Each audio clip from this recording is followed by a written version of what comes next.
Tonight we have the final two matches, and it's going to be a great one. We have lots of people here helping us here for the pregame. The first match starts at 9 p.m. But without further ado, let's introduce our the people we have here. So me myself, I am um, one of the prior admins, previously captain of Smurfs, two-time USL champ, two-time CTFDL champ, yada yada. But I am joined with two great co-hosts here for the rest of the night. Um, so joining myself as a PL champion, uh, another PL champion. So it seems like we have a desk full of PL champions. Aren't we just lucky? Um, Starting in S3 with BDS, Camp Chaos, Canucks, and PT, considered one of not the best, both Mech and SL to grace the game. Herthbull, welcome to Champ Night. How you doing, buddy?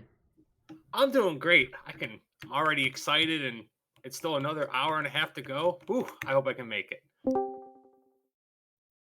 Same here. We're gonna try. We're gonna try our best, but this is gonna be a good pregame show. We're gonna have lots in store for everybody. Our next co-host here is a five-time CTFDL champion from CC, BDS, Newfie, ranging from between Newfie, BDS, many squads. Good to have him back. Former admin, former SL champion, former USL champion, former soccer brawl champ. Jeez, Albert, how you doing, man? Look at that list you got. I'm doing good. Appreciate the gas, and I'd like to say thank you guys for having me. I'm excited for tonight. I think we got a action-packed pregame for you guys, and I hope the matches live up to the pregame. That's all I can say. But I will notice one thing, that there's a common theme between all three of us. We're all former pure talent.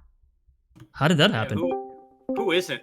Pure talent's like the CTFPL version of Kirby's. Yeah, Zeman, he'll take anyone he can get.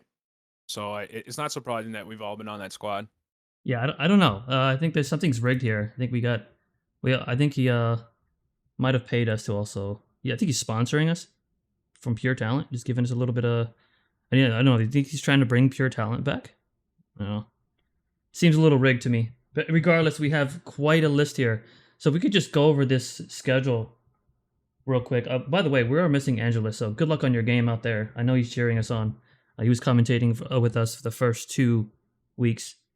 But anyway, to get into this pregame chat, so of course we're going to provide some analysis as much as we can, but we have a couple things in store. So we have discussion about upcoming USL season featuring Bowen and Romulux. We're going to talk to also the CTFDL captains and players. Decker, Bonds, got GT, Metal. There might be a few more. Let's see. We also are going to talk to the previous CTFPL admins. That's going to be an interesting one.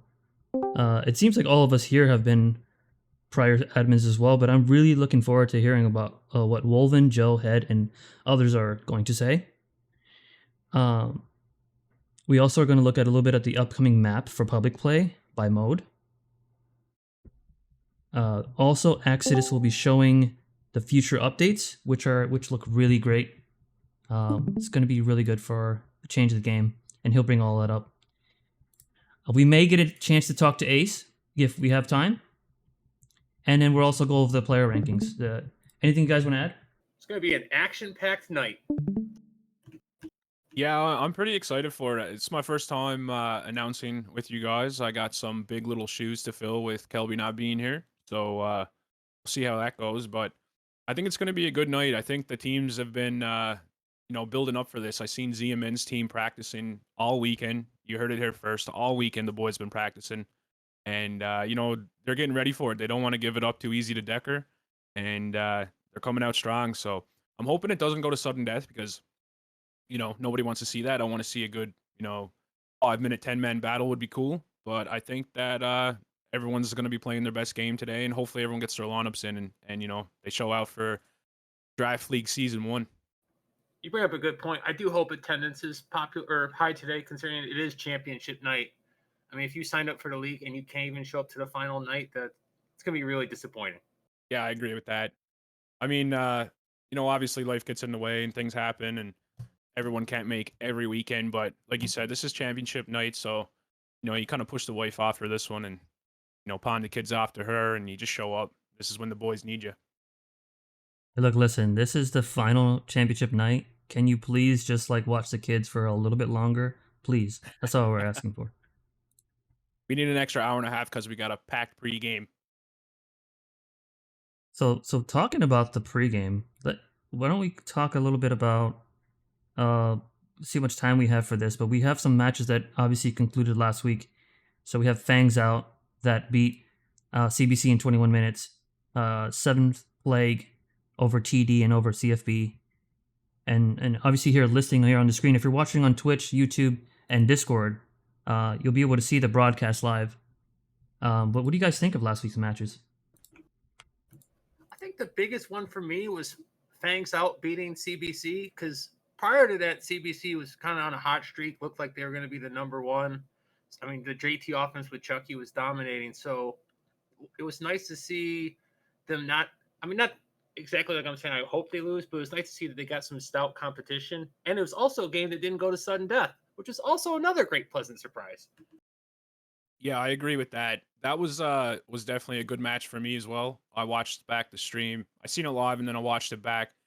Um, CBC got a good team, man. Decker put together a really good team, and Fangs Out showed up.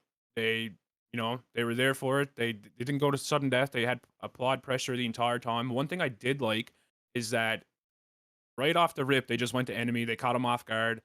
Um, they did big damage right away. Unfortunately, ZMN left a timer up. We don't want to bring that one up. It's still a sore topic, but they hopped right back into it after that, and still, man, applied a lot of pressure. I know that CBC didn't have their full line up there, but Fangs Out looked good, man. They looked really good. Chucky's always a force when he's in. He's a good JT. He's one of the best. It's JT offense. What can you say? It's 1 minute you're doing good, next he's out with the flag. So you really got to watch what you're doing. I love to see that match, and I hope that Fangs Out shows up with just as much strength, because no matter which team meets them in the finals, it's going to be a good game.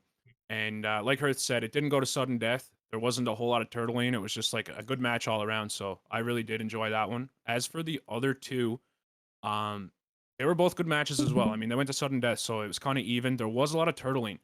One thing I will say right now, I'm going to call it, all right, captains, if you're listening, teams, if you're listening, don't waste the last 3 minutes trying to get street turrets and bridge turrets and try to get the flag position. Why don't you guys right now make a plan? Instead of doing that, you're going to attack the other team. You're going to bring all 10 people. Maybe the medic blinks at home. And while half their team is out roaming the streets looking for the last flag, you guys take their flags. It doesn't go to sudden death. All right, little strategy for you guys. Think outside the box. Try to do something different. Don't just waste those 3 minutes and let it go to sudden death. Do something a little different. Try to get all 5 flags and win that way. So I'm gonna put that bug in everybody's ear right now. That's what I would like to see rather than sudden death. All right. Is this what Newfie's going to do next season? Hopefully there won't be no sudden death next season. But yeah, dude, if I was captaining one of these draft league squads, 100% that's what I would do. I would not waste 3 minutes, fighting in the streets. Like I seen one ZMN had like 3 or 4 turrets on a bridge, dude. Like the defense is gone. There was like 2 people on his base. He could have easily just blinked and stormed and got out with those flags and forced them to 10-man. You would have had the advantage. The team was scattered. So easy to get a one up there and not have to, the RNG of where is this flag going to go. ZMN's the admin, so he already knows where it's going to go. He can't win anyway, so you might as well try to take it to the 10-man before that, right? I actually brought that up last week. Is that the strategy on the sudden deaths? And I think Hearth mentioned that it's because of the inexperience of the actual having sudden death. So if they can get ahead instead of just stalemating and kind of just being in the streets, I think it's going to be very entertaining to see what people can do. Given this is the 3rd week now of doing this format. Yeah, 100%. I mean, everyone complains about it, right? They don't like it. They don't like seeing it, but yet nobody's really gonna do anything about it to prevent it from happening. So hopefully, we got an hour and a bit before the matches. Hopefully, I put a little bug in somebody's ear. You guys can get it together. Maybe we see something different tonight. I mean, it is champ night after all. You guys don't want to go out that way, so let's stick it to them. Let's do something a little better. All right, so let's take a look at the bracket, live bracket here that we can track, guys. This is gonna be very interesting. So, as we mentioned, Fangs Out and Care Bear Countdown were in the upper bracket semis, which means that CVC is now in the lower bracket. And seventh place made their way up here. So the winner of Care Bear Countdown and seventh plague will face Fangs Out tonight in the championship match, which is going to be really exciting. I'm looking forward to it, man. I don't know if you guys have any predictions on what you think's going to happen, but if you do, I'd love to hear them. It's going to be interesting, those two, because they both have the ability to run a JT offense, but then both of their JTs, Head and Chunky, can also switch to O Heavy. So it'll be interesting to see what they start with and what calls come in throughout the game, when they're going to switch at what moments. And all in all, the two teams are very similar. So it'll be interesting to see which one outplays the other. For Yeah, I agree with myself, that. I think with a full roster, full strength, I'm leaning towards CBC, but I'm not sure because the communication on the 7P side, along with the Haywire God ZMN, I don't know, guys. That could be an upset, but I think we might see a FO CBC final, but you never know on the final night, given who's going to show up. That's also very true. And I agree with you. Last week, ZMN had probably the best game the man's ever played in CTF. He was a huge reason why that defense was so strong. And like you said about the communication, we didn't hear it directly, but GT as a medic was leading that and did a fantastic job. I even seen him swing to offense to heal a few times. It reminded me of the days where I played with Hee, if anyone remembers him, with that little cheeky O swing as medic. And, he was calling the shots, and they did really good, man. And honestly, I'm kind of with you guys, leaning towards if all lineups show up that CBC got the upper hand, but the defense of ZMN, just having those, support classes of ZMN and GT, it's a tough one to crack, man. They're both really good at their support classes, and they play really well together. And the communication is key. So I think it comes down to a few different things, but it's going to be a tight match, I believe, nonetheless. Again, we're live here on Twitch and YouTube, along with Discord. And if you want to download the game, you can go to freeinfantry.com. So now we're going to switch over to our next segment here. We're going to have the upcoming USL season. We're going to talk with Bowen, Romulux, and more. Are they here with us, and can they join us to talk about this? Yep, they are here right now, and they are able to talk. Again, we have Bowen, the USL admin, winner of the staff award last season. For those who are aware, USL is the other league here that is just a kill death format, but it's been going on for quite a while. Really organized league. We also have Romulux here, the lead commentator, winner of the Golden Mic Award, who is a commentator genius as well. What's up, guys? How's it going? What's up? What's up? What's up? Greetings, party peoples of CTF. There How are he you is. doing? There we go. What's going on, guys? Thank you for that welcome. I wanted to talk so badly. Same. Just Welcome mashing in, that press boys. button. Yeah, Appreciate man. you guys Thanks for having us.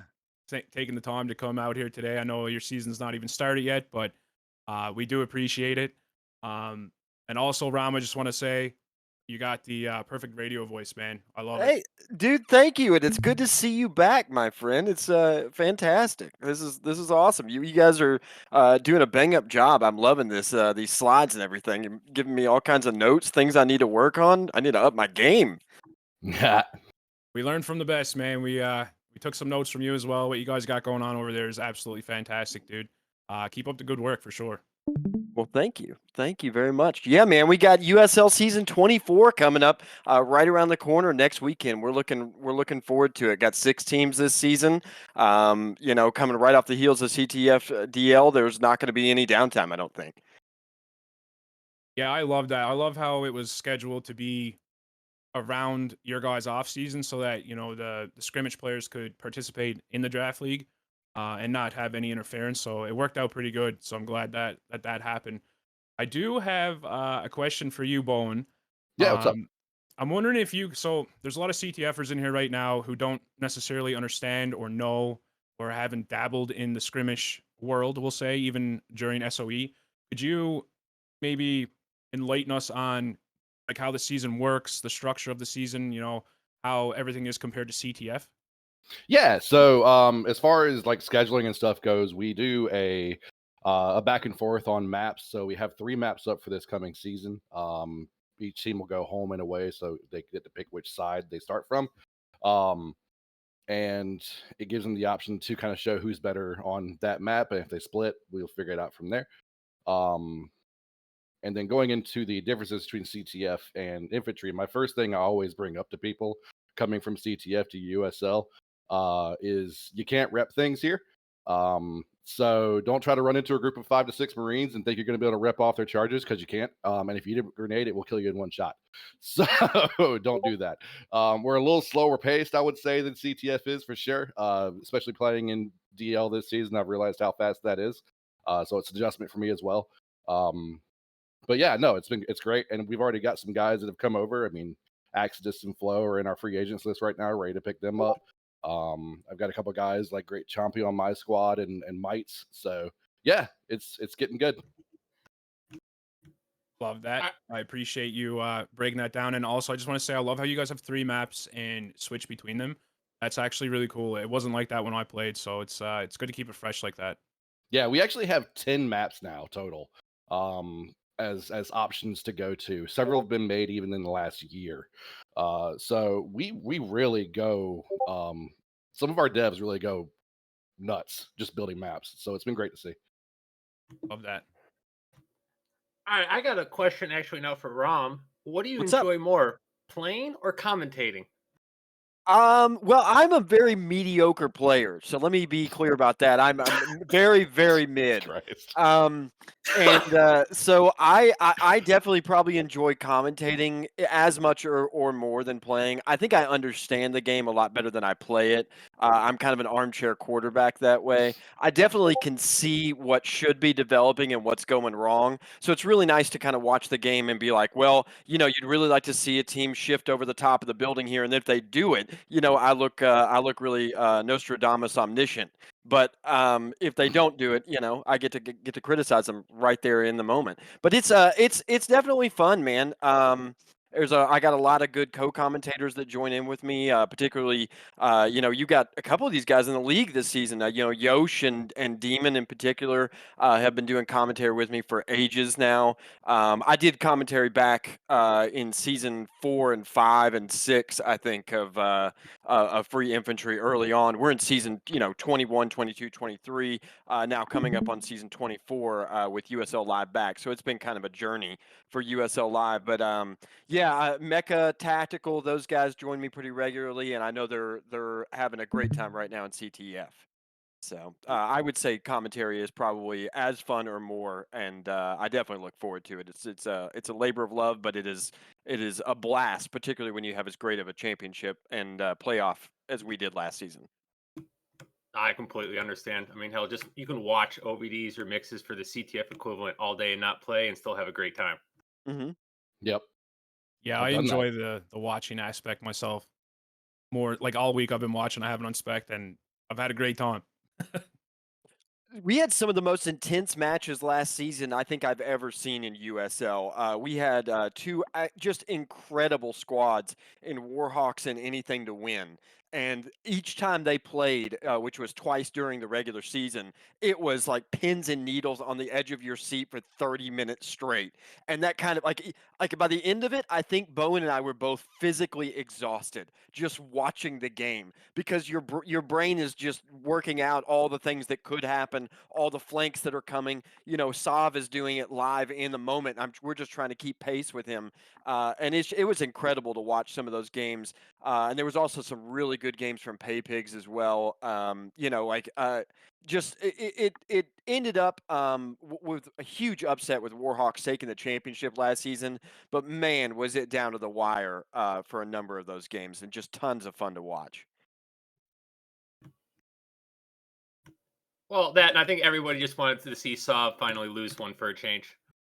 Yeah, silently rooting for his demise. I think there was definitely some Schadenfreude There out was. there amongst the league. At the same time, Saab deserves all the accolades he get. That kid is a brainiac, and he's incredible. God gave with a lot of gifts to him in this game. He's very, very good, and his brother is excellent as well. Yeah, anytime you listen to Sav lead in a match, it's crazy listening to him. I mean, his ability to micromanage and still kill in that game is absolutely insane to watch. As a Um, medic, yeah, as a medic, even or any class he wants to be, even in that matter. yeah. Like it's just he's crazy to watch, and it's just I encourage anyone to do so. Yeah, it's just one of those things where you're just like, how do you do that? How are you so good at this? But Hey, I have a question here for excuse me. What would you tell current CTF players who might be interested in playing USL? I'd say come on over, man. We're not as maybe as friendly as CTF because you guys are amazingly friendly. It seems like the welcome mat of infantry is at CTF's door, but we are certainly try to be as friendly as you guys. We'd love to teach anybody. We have room on squads. If we don't have room, we'll make it. We're happy to teach you. The game it has a different pace as Bowen was talking about earlier. It is considerably slower, I think, than CTF, but I think every bit as fun. And like it takes, I would say, probably 2 or 3 seasons before you really get into the swing of it, before you understand the pace changes and pushing and falling but some people pick it up faster than others, man, and we are more than welcome to work, more than happy to work with anybody on that. So I would say the more the better, and you're welcome to come over for season 24. We'd love to have you.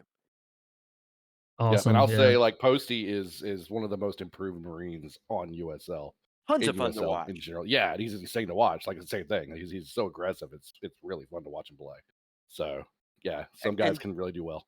And Thiz and Yami Kenichi, we really enjoyed. I talked a lot about those two last season. They were just incredible Yep. for a first season, for basically their first season in the league. Just absolutely jumped right in, feet first, and I'm really looking forward to seeing how their second and third seasons go. So Love Well, I that. appreciate you guys here helping us and spending some time here to provide that valuable experience. And I hope players from CTF give USL a chance, and for any new players out there as well. So I appreciate you, Romulox and Bowen, from joining us today.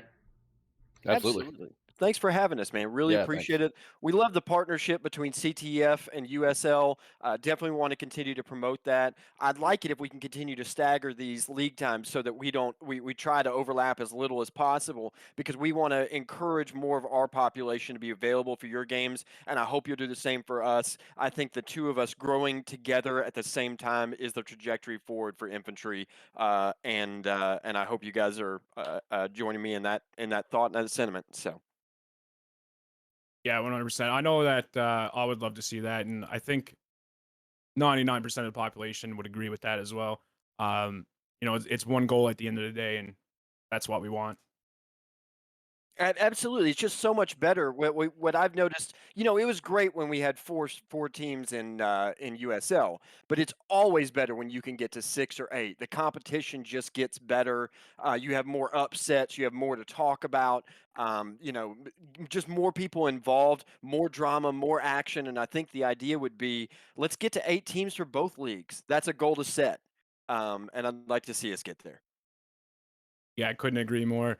I want to thank you guys once again for coming on, Bowen and Romulox, everybody, both two studs in the USL community. Thank you guys. Appreciate it. All right, so up next, we're going to move into a captain this season. We're going to get some CTFDL players in here. We're going to start out with current captain, longtime player, Decker. I'm going to get him, no worries. Decker, I want to say thank you for coming on. We really appreciate your time. I know you guys are getting suited up for a match here right away, so I appreciate you taking the time to come on here instead of playing.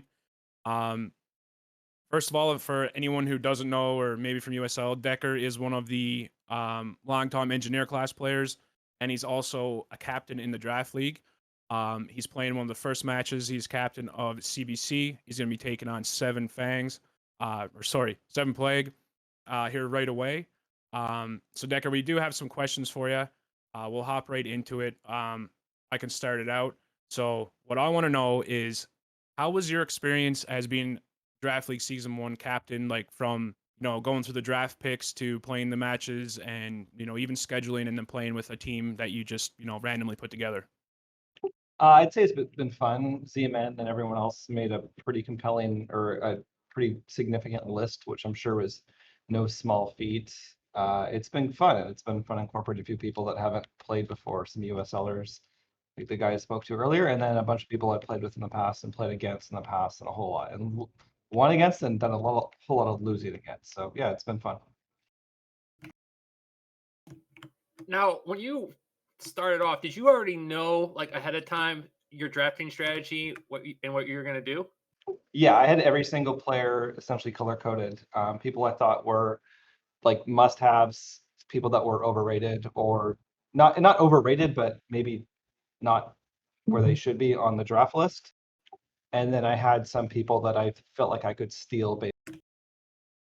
I love that you had a strategy going into that. It's pretty cool. I want to ask, did you like? I know that you've thought about it before you started picking those people, but did you have like a strategy with anybody else before you went into that? Like, did you maybe team up with someone and be like, "Hey, I'm going to pick you. What should we do?" Not really. I knew I was going to pick Tyrell first, and I knew that that would probably be the basis for a defense. I had some help from him and some others that were more knowledgeable of the USL crew. I'm not familiar with any of them. So folks like Sabotage and the person who shouldn't be named, I guess, given USL's participation here. But yeah, a few of those others and some veteran players as well that I wasn't sure about their activity level. So having Tyrael go first and have a good relationship with some of those players that some were skeptical on their attendance was certainly helpful. Did you guys practice at all? Yeah, we had some practices earlier. We've definitely been doing a little bit more since we lost, but we didn't really do a whole lot at the start. So the first week or so, we weren't doing much, and then after the second week loss, we definitely put some more time in. Did that bring back some memories from like 20 years ago? What are you referring to? Like when we were practicing in Shadow Syndicate way back then? What are you trying to allude to, Herth? That were really, really old. Okay, well, if that's what you're referring to, then yeah. What are your overall thoughts, Decker, on? I know it's not completely over yet. We still have 2 more matches, possibly for you. But what's your overall thoughts on how everything went thus far? I mean, this is season 1 of Draft League. No one really knew if it was even going to get off the ground going into it. So, like, what's your thoughts on how everything went now? We're almost to the end. I think it's been fun. I've been enjoying playing with some folks. Some have, been a lot more active than I anticipated, so it's been nice to play with some of them. Was really interesting now versus the before times. I didn't play some of the later seasons like a lot of folks did. Is just how much Discord communication is required. Once upon a time, month or two ago, Kev did an experiment with players that were on Discord and players that weren't, and one could make an argument that the players off Discord were a weaker team, and they ended up winning. So I think there's a really good. Are you feeling confident about tonight? We have Chucky. I'm always confident with Chucky. That's a good answer, actually. Well, it's new Chucky. It's not old Chucky. New Chucky's better than old Chucky. I don't know. He- I he's like the not- drama from old New Chucky. Chucky is sober and sane. Dude, I'm gonna go out and say that I love every version of Chucky. I like old Chucky too. We won a lot of old Chucky games on Shadow Syndicate. So yes. We won a lot of old Chucky. Go ahead. You go you're ahead. good. All right, Decker. Are you going to be interested, like, if Draft League 2 comes up? Are you going to be interested in being a captain again, or you just want to be a player? I'd rather be a player, to be honest. I've sat out most of these games, aside from one where we had a miscommunication on schedule. So it'd be nice to maybe play a little bit. I don't see the captain role being one that would play every single game if you can help it, and we've been fortunate with our attendance. So I probably would sit it out if there were enough captains that I would. I got one last question for you, Decker. Who is your shot caller? Who's leading your games? Do you guys split it up O and D? Is there one overall voice? Like who's the man behind it all? Flair, unquestionably Flair. He was the first pick for our co-captain. He's been leading our offense. When we didn't have him in last game, it showed, and I'm eternally grateful for his spouse for allowing us to have him tonight for a couple hours. Hopefully a couple hours, not just 1 hour, and then get through the rest of the games. Love that. It's good to hear. All right, Decker, I want to thank you for coming on. I appreciate you taking the time out, and good luck tonight, dude. I hope you guys kill it. All right, so there you go, guys. Captain of CBC, Decker. We're gonna move into another support class player right now. We got to Salvi coming in here. I'm just gonna get him set up here. All right, GT, how's it going? I'm good. I'm good. Thanks for having me. No problem. Thank you for coming on. We do appreciate it. I've been waiting to talk to you tonight. I got some questions for you. I know there's been a lot of talk about, you were calling all the shots there last game, last week in your games where you guys came out with the two dubs there. Is it true? Are you the guy calling all the shots in the game? I wouldn't say I'm the only one. I'm just calling out who to focus on, where positioning, when to swing.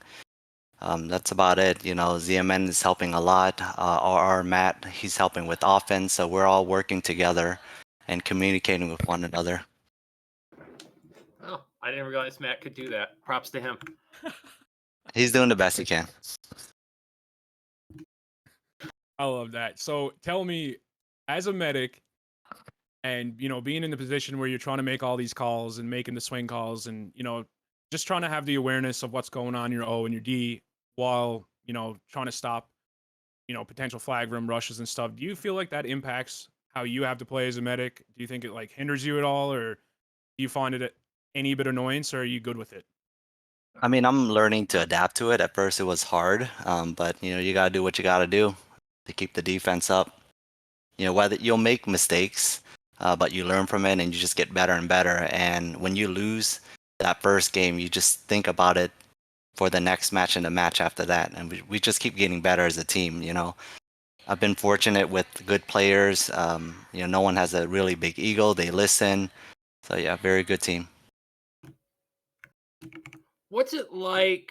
Because in the draft league, you're facing a lot more JT offenses, whereas in OVDs and mixes, it's a lot more power offenses. How's that transition been for you? I mean, it's different. You can't, during these OVDs and mixes, you don't really play with JT offenses that much because there's not a lot around. It's just Chucky and maybe Kev. I can't think of anyone else, but, it's like the first time I had to face a JT offense in a very long time. And so it's a little bit different for everybody, not just myself. So we're working on that right now if we do have to face Chucky tonight. Is he even on? He is. He's been playing too. He's been getting his reps in. Oh boy. All right. I got to get to practice soon then. All right. So we won't keep you much longer. I got another question for you though before you go. Yeah. After playing, again, it's not completely over, but after playing in the draft league, season 1 here, first season of CTF's return, what changes would you like to see maybe next season or, in future seasons down the road as we develop this league? I mean, we could definitely need more players, more squads to make it as competitive possible. The scheduling was a little tight. I could have sworn this thing would have ended like last week or 2 weeks ago, but it's just, these double headers are like brutal and very long. So I think maybe we can extend the schedule. I know that we're working with the USL schedule, so I understand that as well. And, everyone's iffy about sudden death. I mean, we've been winning it, but I couldn't imagine how we would lose to it if we did lose to sudden death. So, Yeah, but I know that agree they're with that. working It on can get it. really long, Yeah. especially for the East Coast guys like myself. Like by the time this finishes tonight, it's probably gonna be like 1 a.m. my time, 1:30. So I definitely feel what you're saying. It would be nice to even have weekday games, if we can get everybody in agreement and get some of those out. And I think it would be better for like the population of the league as well throughout the weekday nights. I mean, there's 60 people on all week this week, doing OVDs and mixes. So I don't understand why we couldn't play a league match throughout the week anyways, you know what I mean? And that would break it up. You could do 3 nights a week instead of 3 in one night. Yeah, I agree with that for sure. I'm an East Coaster myself, so these midnight games are just just pretty hard. Yeah, no, 100%. All right, GT, thank you for coming on, man. Appreciate you taking the time out, and good luck tonight. Thank you for having Good me. luck. All right, there you have it, guys. GT. I got people in chat telling me the T is silent, so got Salvi. This is my bad, guys. All right, so up next we have another captain. We're gonna bring in Metal. His squad is currently out of the league right now, so we appreciate you taking the time to come on here, Metal. Can you try to talk? Just make sure we got you unmuted. Sing 1, 2. All right, perfect. How's it going, man? Hey, thanks for having me on. Yeah, no problem. Thanks for coming. We appreciate you taking the time out. Pardon the Taking the time to come on here, Metal. Can you try to talk? Just make sure we got you unmuted. sing 1, 2. All right, perfect. How's it going, man? Hey, thanks for having me on. Yeah, no problem. Thanks for coming. Kid in the background, if you hear it. What a fantastic league we've put together. I think this is by far the best iteration of any draft league we've ever done. I think the maturity of the population has a lot to do with it. I think by and large, probably 98% of people contributed to the league and actually showed up. Yeah, I agree. I'm glad, there's always those couple people that haven't matured since, 20 years ago when we logged off this game, but it's good to see that 95% of the people have. And you said it, that's what makes this work, and it helps out. And I think that's what's going to keep it going in the future, and possibly get, like we just talked about, with some weekday games going. I think, it's just a matter of everyone realizing that, we need to sacrifice some things to make everything work. And a matter of everyone realizing that, we need to sacrifice some things to make everything work. And I mean, it's just being an adult, right? Absolutely. So Metal, I got a question for you. I noticed the first 2 games, I want to say, that you didn't unspec and play on your team. I'm just wondering why that is. I think it's the proper thing for a captain to do, is try to manage his squad, be active in the captain's chat, responsive with class changes and shot calls and spec info. And you can really trust yourself more than you can trust anyone else. And I think it has a lot to do with coaching aspect and things like that. Did you already make that decision before you even started drafting? Absolutely. That's why I went so deep into multi-classers and supports. I had at least 2 of each class that I really trusted to perform. And then just a mass amount of infantries that I got late in the draft that were highly undervalued. I mean, every single one of them contributed, showed up. They're all, pretty decently good, and they're interested in the league, and they developed throughout practices and games. So it was really cool seeing that. Is there anybody on your Yeah, Kel and Rev and Epion, they all outperformed and were more active than I thought they would be. Flo, I didn't have any idea if he would even log on once, and he not only logged in, but he was dominating mixes at rank 1, and he was a real solid part of the defense, just like I hoped he would be. Ghost Bomber, super solid OIMP. He had a little hiccup in the 5-man last weekend, but overall, I mean, he's just that OIMP that you can rely on to carry the newer guys and coach them and make the shot calls. Yeah, I gotta agree with that. Metal, when I seen that you were captain, I actually love that, because I remember back when we used to play that you were one of the few people who took the time to, like, I'm gonna say, train people or like work with them and help them, with positioning and just learning how the game worked. So like I love the fact that you did stay in spec and help that way, because spec info is 90% of winning a PL game, in my opinion. So I want to ask, if the opportunity comes up in the future, would you captain again? I would only do it out of necessity. I think it's important for the health of the league to rotate captains. It keeps it fresh and interesting for everybody. And also, personally, obviously, I have a lot of background noise tonight. That's what it's like every single night for me. So honestly, like, just being a solid player and attending and stuff is probably a better role for me, for making position. Okay, sounds good. All right, Metal. Well, I want to thank you for your time again, for coming on. I appreciate it, and I hope if it is the next season, you do captain again in the future. If you can find the time with the family and stuff, understand how it is. I'm right in that same boat with you, but I love the fact that you were captain this season, and I'd love to see it again personally. But I do want to thank you for coming on, man. We appreciate it, and I hope you have a great night. Yeah, thanks for everything you guys do. I appreciate everyone coming together and making this league happen. See ya. Awesome. No, you're good, man. So to get things going, we definitely have another segment here. I definitely want to get these players a chance to speak, but I think we can go on to USL player experience. What do you think? Yeah, 100%. Let's do it. So we're gonna get some USLers in here. We're gonna start off with tactical. Just gonna get him fixed up here. Ernie, are you able to talk? Hello. How's it going, brother? What's up, Good, Ernie? good. What's up? Appreciate you taking the time to come on with us, man. Hope everything's good. It's been a while Yep. since we've talked. Yeah, it's been a few years. For sure. So you're a USL player, skirmish league player, we'll say. So I want to know, like, coming over to CTF Draft League Season 1, things obviously weren't as organized, we'll say, or, as set in stone as they were in previous seasons of PL if you played it. So as a USL player coming over, how was your experience, as a USLer being here, playing with the CTF crowd? How was your experience? I seen you were playing D heavy, man. You were actually lighting it up. You were putting up great numbers, good positioning. You're a very smart player. So I want to know how your experience was.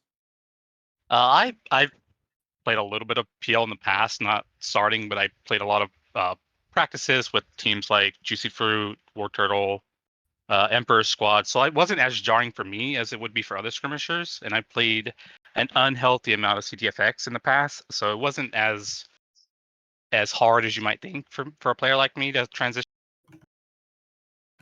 What was your experience on your team? Would you say that you had a good time? Like your captain was good? Had a good time? Like your captain was good? Yeah, Okay. it was fun. We practiced a few nights, a little bit of drills here and there, a little bit of 5v5s. I would have liked to have been more organized going in. I feel like we were the one of the few squads that didn't have a plan for SD. And I don't know if we just didn't think we were going to reach that point. But once we got to SD, we didn't know what to do. We didn't really have a plan. It was a little all over the place, and we kind of just went with it. And at the end of the day, it did not work out for us, unfortunately, which, kind of sucks. You want to go further into the tournament. I wanted to go further into the tournament. Yeah, you want to be a two-time champion back-to-back, both USL and Yeah, CTFDL, right? I'm coming for that. I'm coming for that ring eventually. So tactical, being, coming from USL where you're a squad captain and, you're one of the best in-game leaders over there. Coming into, PL onto the draft league squad where you're not a captain, how did you find that transition from going from, complete control to just playing on a team? Did you like make any calls? Did you like try to throw in any shot calls or anything like that? And how did you find that? I was vocal when I needed to be. Otherwise, I didn't really say much. I left that up to Arthur because he's way more experienced when it comes to making calls on D. Typically in skirmish, I do the majority of the shot calling. I'm very vocal in game, and I tried to let Arthur take over in that position because I'm not, like I said, I don't have that much experience in the actual competitive nature of that, so I don't know exactly when to swing or call for swings, and I didn't want to screw that up, so I left it up. Complete sense. I don't have anything left for tactical unless you do, Herth.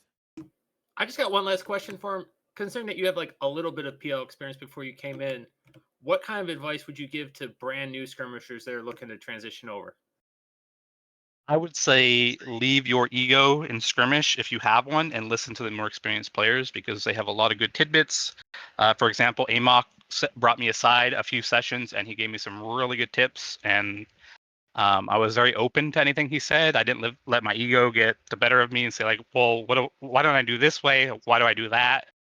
And I took it as it came from.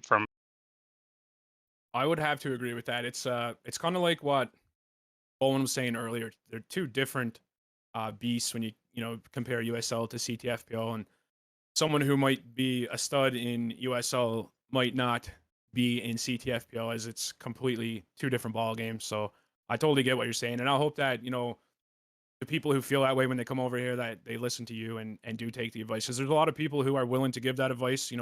Like Angelus, for example, he works with a ton of people trying to get them better, trying to get them up to speed. And I just hope that, they will take that advice when they do come over. Yeah, for sure. That's what I would say. Take the advice of the more experienced players and vice versa. CTFers going over to skirmish, take the advice of the 100%. All right, well, Tactical, I appreciate you taking the time to come on here and participate in this, and I hope you have a great night, and I hope you enjoy the match. All right, so up next, guys, we have. All right, so up next, guys, we have Yosh. Just gotta find him in here. I believe he's already unmuted. Yosh, are you able to talk? I am. Hello. All right, how's it going, brother? I'm good, man. It's been a long time. I miss you. It's been probably the same amount of time since I talked to Ernie. I hope everything's well with you guys, man. I miss the USL group. It's great vibes over there. So anyone in PL who's maybe on the edge of playing USL and don't really want to do it or unsure, you guys should go, man. There's lots of cool people over there, lots of great personalities, and Ram said it might not be as welcoming, but it is welcoming, and there is some great people over there.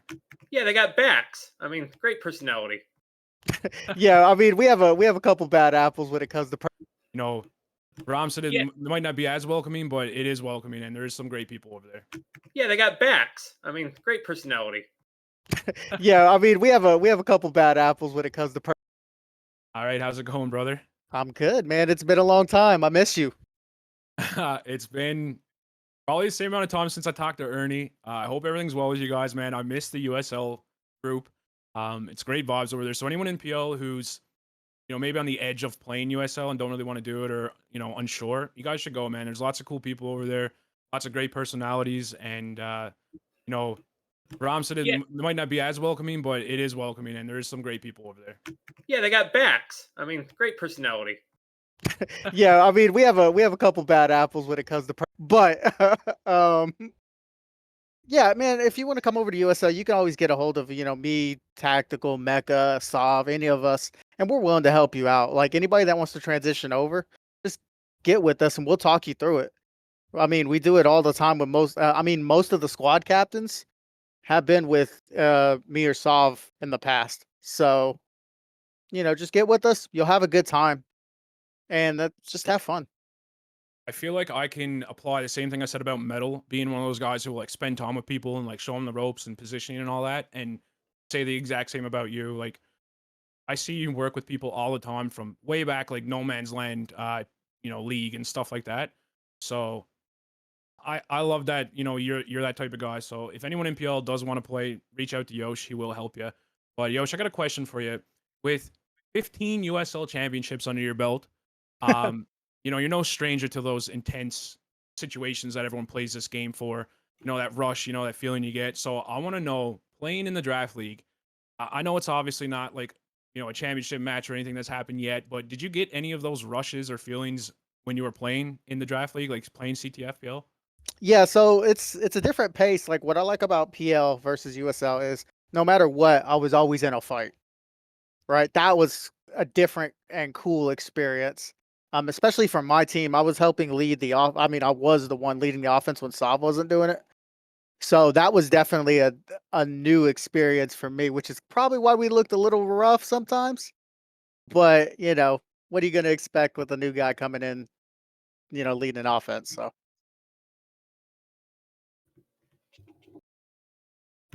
Now, did you have a good time, would you say, in your experience with the draft league? Are you interested in doing it again?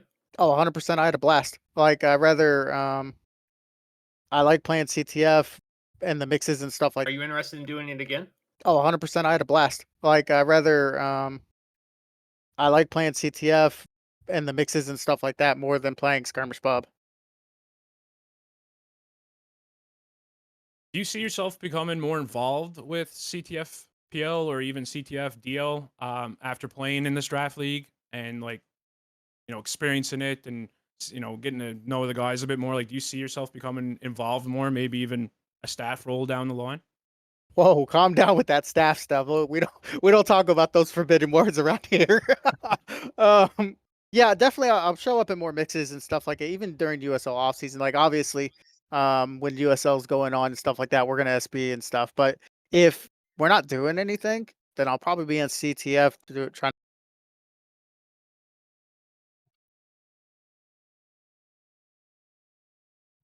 All right. So is there anything that, from your experience playing this game for so long, that you think we could do better I know it's the first season of this, but like, is there anything that from your just hearing playing with the guys that you think could be a little bit better?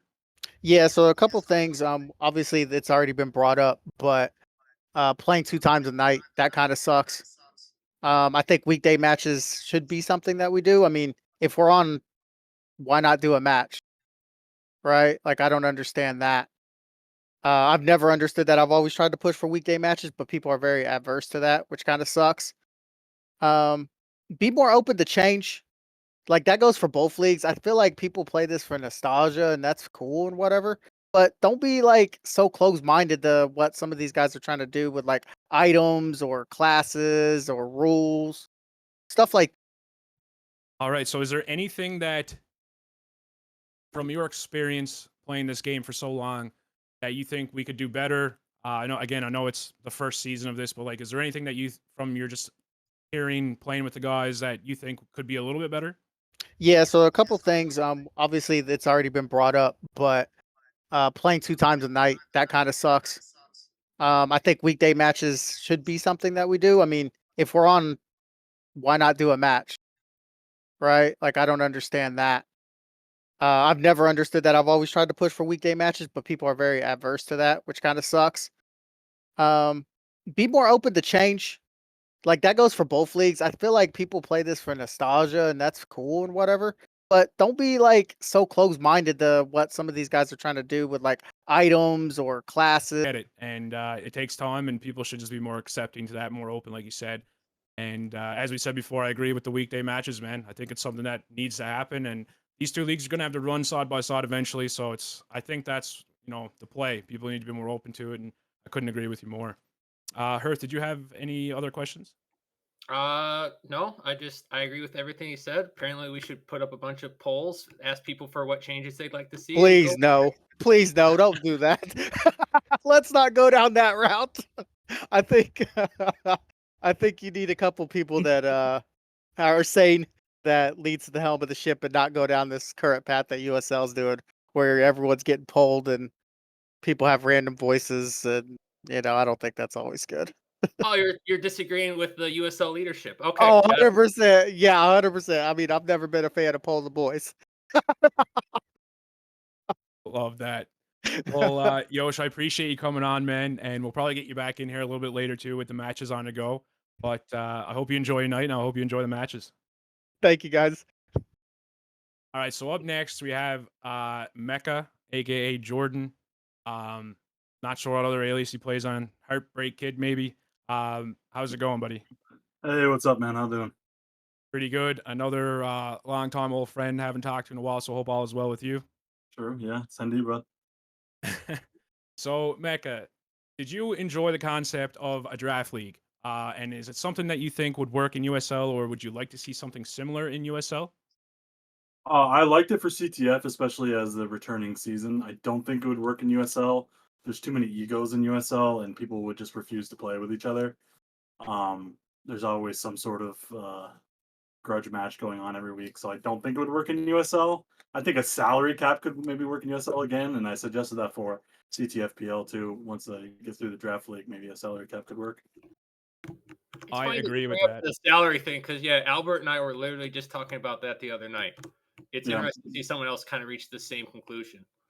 Yeah, ZMN Kev and I think we're talking about it maybe 2 weeks ago, and just using the like already established tier list, and do it kind of like USL Fantasy League works, and just whoever's higher ranked.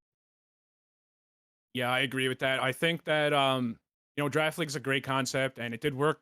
I mean, it worked great. People are playing, people are showing up. We got great attendance. There's no forfeited matches. It's the very first time this happened. I mean, these people are fresh back, and it worked great, man. Like, yes, there's problems. Yes, there's things people don't like. I mean, it's gonna happen even with a perfect league, but it worked. It did its job. It has people playing. It has people involved. I mean, the stream, for example, look how this is week 3 and it's great. You know what I mean? I think this is moving in the right direction and it's what we needed to get going. But I do think that, very soon, maybe one more draft league, but we need a salary system to prevent, stacking and just, prevent that shitty time for the bottom tier players, get everyone mixing and mingling. That's how people get better. I think that's what we need to, continue on and have a good league and grow this league the way it needs to be grown. So I agree 100% with that.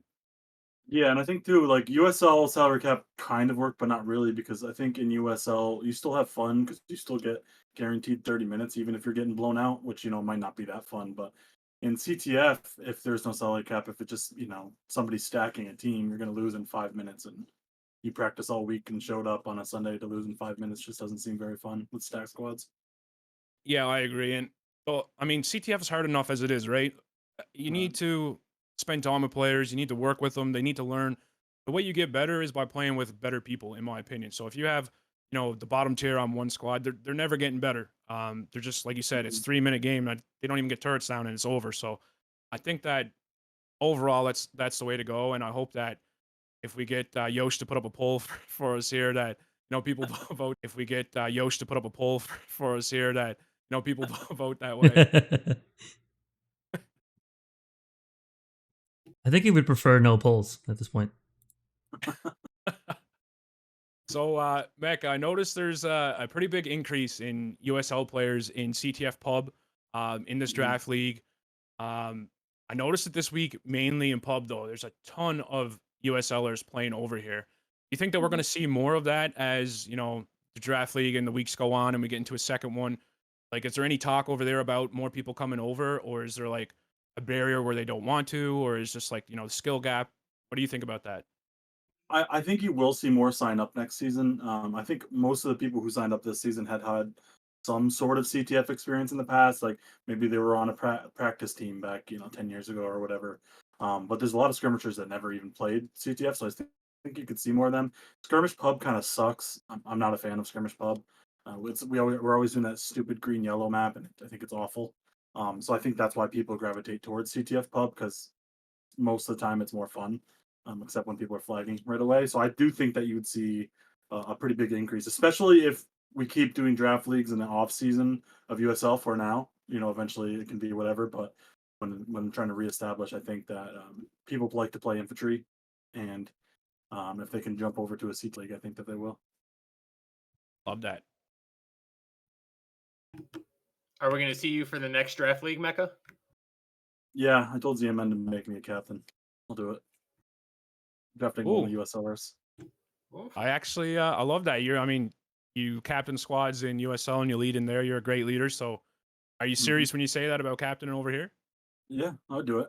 I mean, on the one game I actually played for Metal's team, I was basically coordinating the offense while I was in. So, I think I can do that. Just gotta have to have somebody reliable on defense, and I think it'd be okay.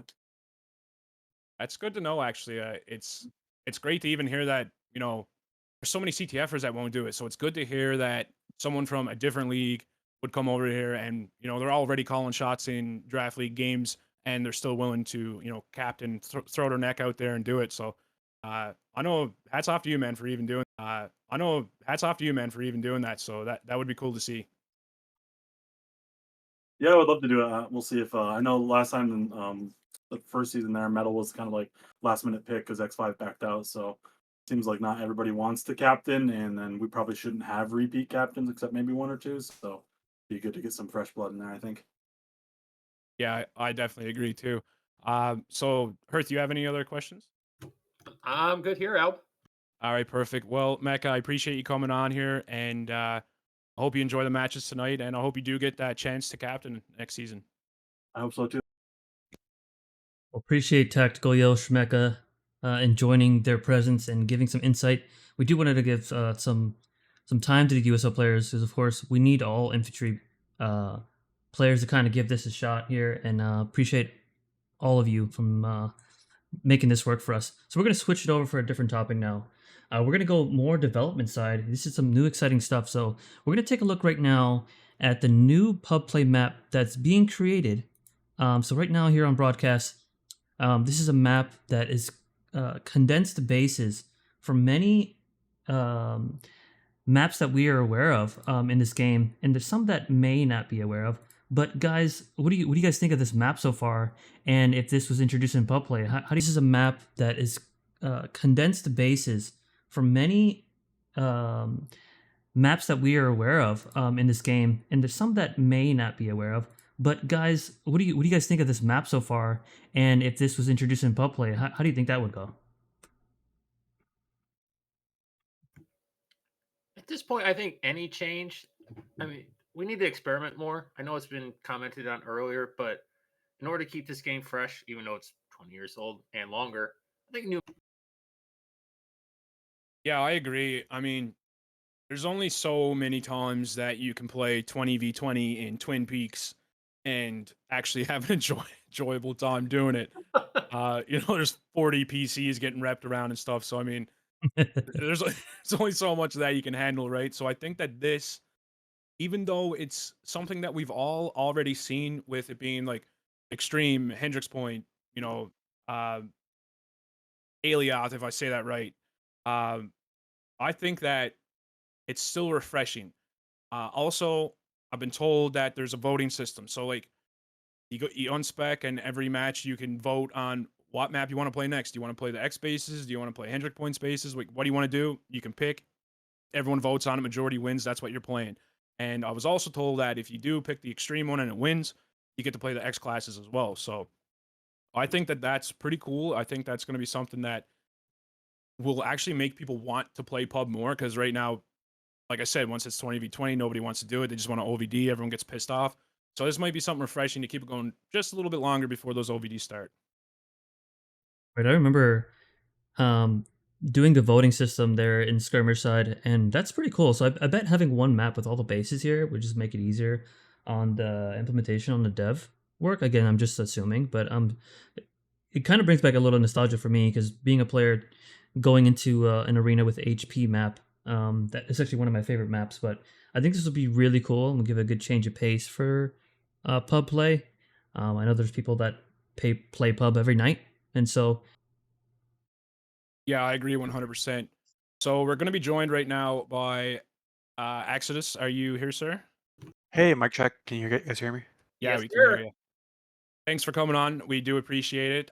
You might have some input, and you could probably better speak on what I was saying there about the voting system and stuff, if that's correct, and how I said it.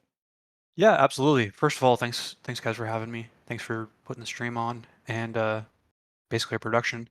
So Mode and I are a little disjointed in terms of our development goals, but I think we need to kind of get aligned on what the CTF population wants, and his map is a fantastic idea to kind of get pub play, a lot more variety. I've tried changes in the past there, but it can be hit or miss, and I don't know. I'm excited to see what his script is going to look like, and also to collaborate with him on some of the changes I'm making to the league, so we can kind of synchronize there. Yeah, for sure. You definitely need everyone playing on the same team to, get to that final goal. Obviously, nobody agrees on everything. Otherwise, the world would be absolutely perfect. But you do need some of those disagreements. But it would be good to get it, to a place where you guys are like, all right, this is the goal. Let's get there and hammer it out, right? Yeah, absolutely. Like he was even saying he wants kind of a vanilla item set, and personally, I like the league settings, but I think most people would be okay with just anything new changes. So I'm excited to see. Yeah, 100%. So, actually, can you go over some of the updates? So, for anyone listening right now that doesn't know, Axis is the guy behind all the updates. He's the guy grinding out all the hours, make things easier for us. If you might have noticed that there's some items that are condensed now, some settings that could change. That's all him. He's the one that's making it happen. He's the one that's grinding it out, going through the code, figuring it out, making it easier for us as players and also new people to be able to come in here, unspec, and play easier. So for anyone that doesn't know, this is the guy who's doing it. So I want to say before we get going that I do appreciate the hours you're putting in here, and coming from when I was admin and I was making some changes back in the SOE days and the free infantry days and building bases and stuff. Like, I know what it is. I know how hard it is, and it's very time consuming with this old program. So I want to say thank you for doing it, and it is something that we do need as much as CTF doesn't like change. So I just want to say I appreciate it. Thank you so much. Yeah, and shout out to Andrew and AEI who are also handling the scripts before I came along. I've been back and forth with Infantry for about 17 years. So I love this game. I love working on this game, serving this community. And yeah, I'll just do my best. But I know this is a lot of text on the screen. I'll kind of just go over the most important changes. If you want me to just jump in, unless you guys had any other questions. Go for it. All right. So a lot of text on the screen. I'll just boil it down to this. There's some engineer changes to make turret building easier. Dropship items disappear now, except for your minerals and, auto guns. Basically anything made from minerals or minerals. This is to kind of prevent that people dropping a stack of items and then trying to get onto a vehicle, and then you're overweight. Usually it affects JTs more than anybody. Sudden death. I know there's a lot of controversy, so I've been going back and forth with Joe. He's had a lot of good ideas here, and we're kind of looking towards a less coin flippy sudden death and a more gradual, I would say, nerf of 5v5 defense. Make the game a little bit more volatile. And then there's all these commands here. I won't get too in the weeds with these, but basically a lot of this stuff is kind of replacement of the equipment setups. So those work a little wonky right now. But the idea is I can import other people's buy macros into the game. And you can type like $B their build name, and then it gives you all their items. And then there's just a couple other things here, like some drop macro automation. But yeah, those are the main things. There's a lot of other stuff here, but one thing I want to say real quick is I didn't really understand it when I read it, but the sudden death heal. So Angelus told me afterwards that instead of being sudden death where there's one flag, that we could possibly use that as a, alternative where it makes the medic kit and maybe the engineer repair kit heal less. Is that correct? yeah, basically just alteration of items, and then the game state stays. Everyone, no flags shuffling around or anything.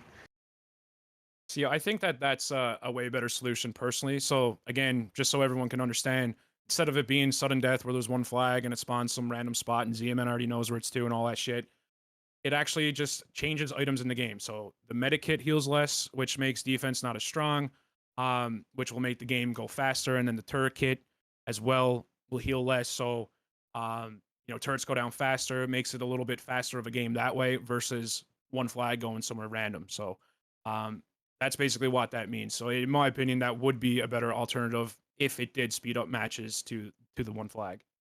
Is there any other alternatives like that you can think of, Axie? Yeah, there's some talk of like extending death timers. I think that feels a little worse, but that could increase the volatility. That's something League does as the game goes on. Greed in chat saying limit teams to one infill. Like, there's a ton of little things that could be done to either increase the volatility just a little bit so that it's not a stalemate. But I'm open to other ideas. I'm surprised Joe hasn't tried to introduce some idea like from League of Legends, like there's a Baron Nashor somewhere on the map. I got Joe writing me right now. He says he has some important information he wants to contribute to this. Joe, can you talk? I'd love to hear Yeah, Joe contribute. Yeah. All right, Joe, let's hear it. I wouldn't call it important information, but it's just insights on why I think we're considering going away from the current coin flip mechanics to the others. And like the big thing is the best form of sudden death or overtime is you want to preserve the game state of the current game. So like if one team has a lot of tox and they're defending their base well, The other team has just been turtling, things like that. You don't want that all to just go away immediately for just who gets the fastest to something. So solutions that nerf the 5v5 defense and make it more breakable rather than throwing out the whole current 5v5 and running to something else, I think are better. So that's why things like reducing the medikit values as long as one team doesn't hold all 5 flags, reducing turret damage, reducing turret armor, making turret repair cost more, things like that, I think are better solutions. The problem is those don't force the game end the way the one flag spawn does. So it's like a really tough balance. Some other ideas people have thrown out is just like full on ending the game and giving the team with more flags the ability to choose offense versus defense and then just running a 15-minute version of it. I think that could work, but like I think we want to try and find a solution that preserves the game state and preserves the core CTF gameplay before we go for stuff that play before we go for stuff that throws that all out, if that makes sense. I think that a sudden death OVD would be better than a flag. I don't know if it's like, the perfect Oh yeah, answer I mean solution. the current solution was like designed as a way to end mixes that are stuck in a turtle fest when there's like lots of people waiting in spec. The only reason it was used for draft league is because we just had time constraints with scheduling so many games. But this is never like a ideal solution for league games. So yeah, like an OVD would definitely be better than the coin flip mechanics we have now. But like you were saying before with the heal version, I think that's just finding a solution that works that way. I think is better because it keeps the game the same. Yeah, it does, and it's guaranteeing that there's going to be something in 15 minutes, whereas, like you said, changing a med kit doesn't necessarily do that. But Joe, just hold that thought for 1 second. Folks, we got to do a coin flip right quick to see who gets home and away. We're going to come right back to this, so Joe, don't scare you off anywhere just yet. So if everyone wants to pay attention to Beso's screen, going to do a coin flip right All right, now. here we go. I believe DB picked It was already tails. loaded up, so tails it All right, is. so it's tails. So DB picked tails, so I believe he's won that, and he gets to pick home or away. I believe that's all they needed us to do right now, so they get the arena set up. Match will be starting here in about 13 minutes, roughly. So we'll get back onto the topic. Actually, how do you feel about that as well? Like versus, a band-aid solution where, like, I personally really like the medikit and the engineer repair kit being changed, but it doesn't necessarily stop the turtle, and it doesn't necessarily make sure the game's going to end anytime soon. Whereas, like Joe said, an OVD probably could, or not could, it will determine that in 15 minutes. Yeah, I think it's a good start to sort of a nice direction to, because we all have, like, we're all grown up now, hopefully, in the community for the most part, right? We have families, we have jobs, we have other responsibilities. So we don't want to be playing an hour and a half, 2-hour game. We need solutions that don't feel bad as well. So I do agree that's a good direction to go for SD. And yeah, for sure, I can agree with that. And I didn't even really think of the OVD solution either. And I know, like, not everybody's going to agree to that. Not everyone's going to agree to the med kit. Not everybody agrees to the one flag sudden death, which we can all understand. But somewhere in there, there's more ideas. We have a lot of people playing right now. I mean, we had 125 people on last Sunday, which, by the way, Ace said was the most population this game has seen in over a decade. So hats off to the community for that. Both CTFDL and the USL players for coming on. So, that's a pretty good feat for Draft League Season 1 to have the highest record in over a decade. Love that. Get the claps in there. But yeah, I think everyone has ideas, and there is a better way to do it than what we're doing right now. We just need to find it for sure. But actually, I just want to ask you real quick, is there any updates that you guys are, considering doing for next season, or maybe even, trying in the off season that you could maybe give us a little sneak peek of? yeah, I mean, some people have privately expressed the interest of just like, how do we introduce new weapons, or how do we balance the game or change the meta in a healthy way, right? Without upending the league's integrity, right? I don't want to go introducing psyops and then everyone's got like Zap Glove and Sonic Cannons, right? That would not be a good time. But I think there's a way to introduce fun changes that don't break the game up too much. So I'll just say I'm down to work a lot to improve this game. But everyone's voice matters too. So I just want to take in all perspectives and see how we can make the best game possible for the community. Yeah, I And, agree. yeah. You know what? That is the goal. We want everyone to be happy. Obviously, like I said 3 or 4 times tonight, it doesn't always happen that way. Everyone can't be happy, but there is a middle road in there somewhere, and there's a way to do it better. And I think every season that we do participate in this, that it is going to get a little bit better. So people just have to bear with everybody while we figure it out. It's everyone's growing up now, so even the way the game was played before is a little bit different now, and things change pretty frequently. So as the seasons go on, we will definitely find it. So just hang tight, guys, and give your opinions, and we'll figure it out as a group. Herth, do you have any other questions for Axie? No, he covered it. I'm really looking forward to see any changes, really. Whether they work or not, it's important that we at least try them. Yeah, no, I agree with that. Actually, I want to thank you very much for coming on. And I mean, if you're around later and we have some more time in between matches, we'd love to get you back on to talk about some more stuff. We are 9 minutes out from where match starts, though, so we do have to wrap it up. I do apologize, but thank you very much for your time and your time and work, and the other 2 folks you mentioned as well. I want to thank those guys for putting in the time for helping out and getting these updates done. It means a lot to the CTFDL community, so thank you. Absolutely.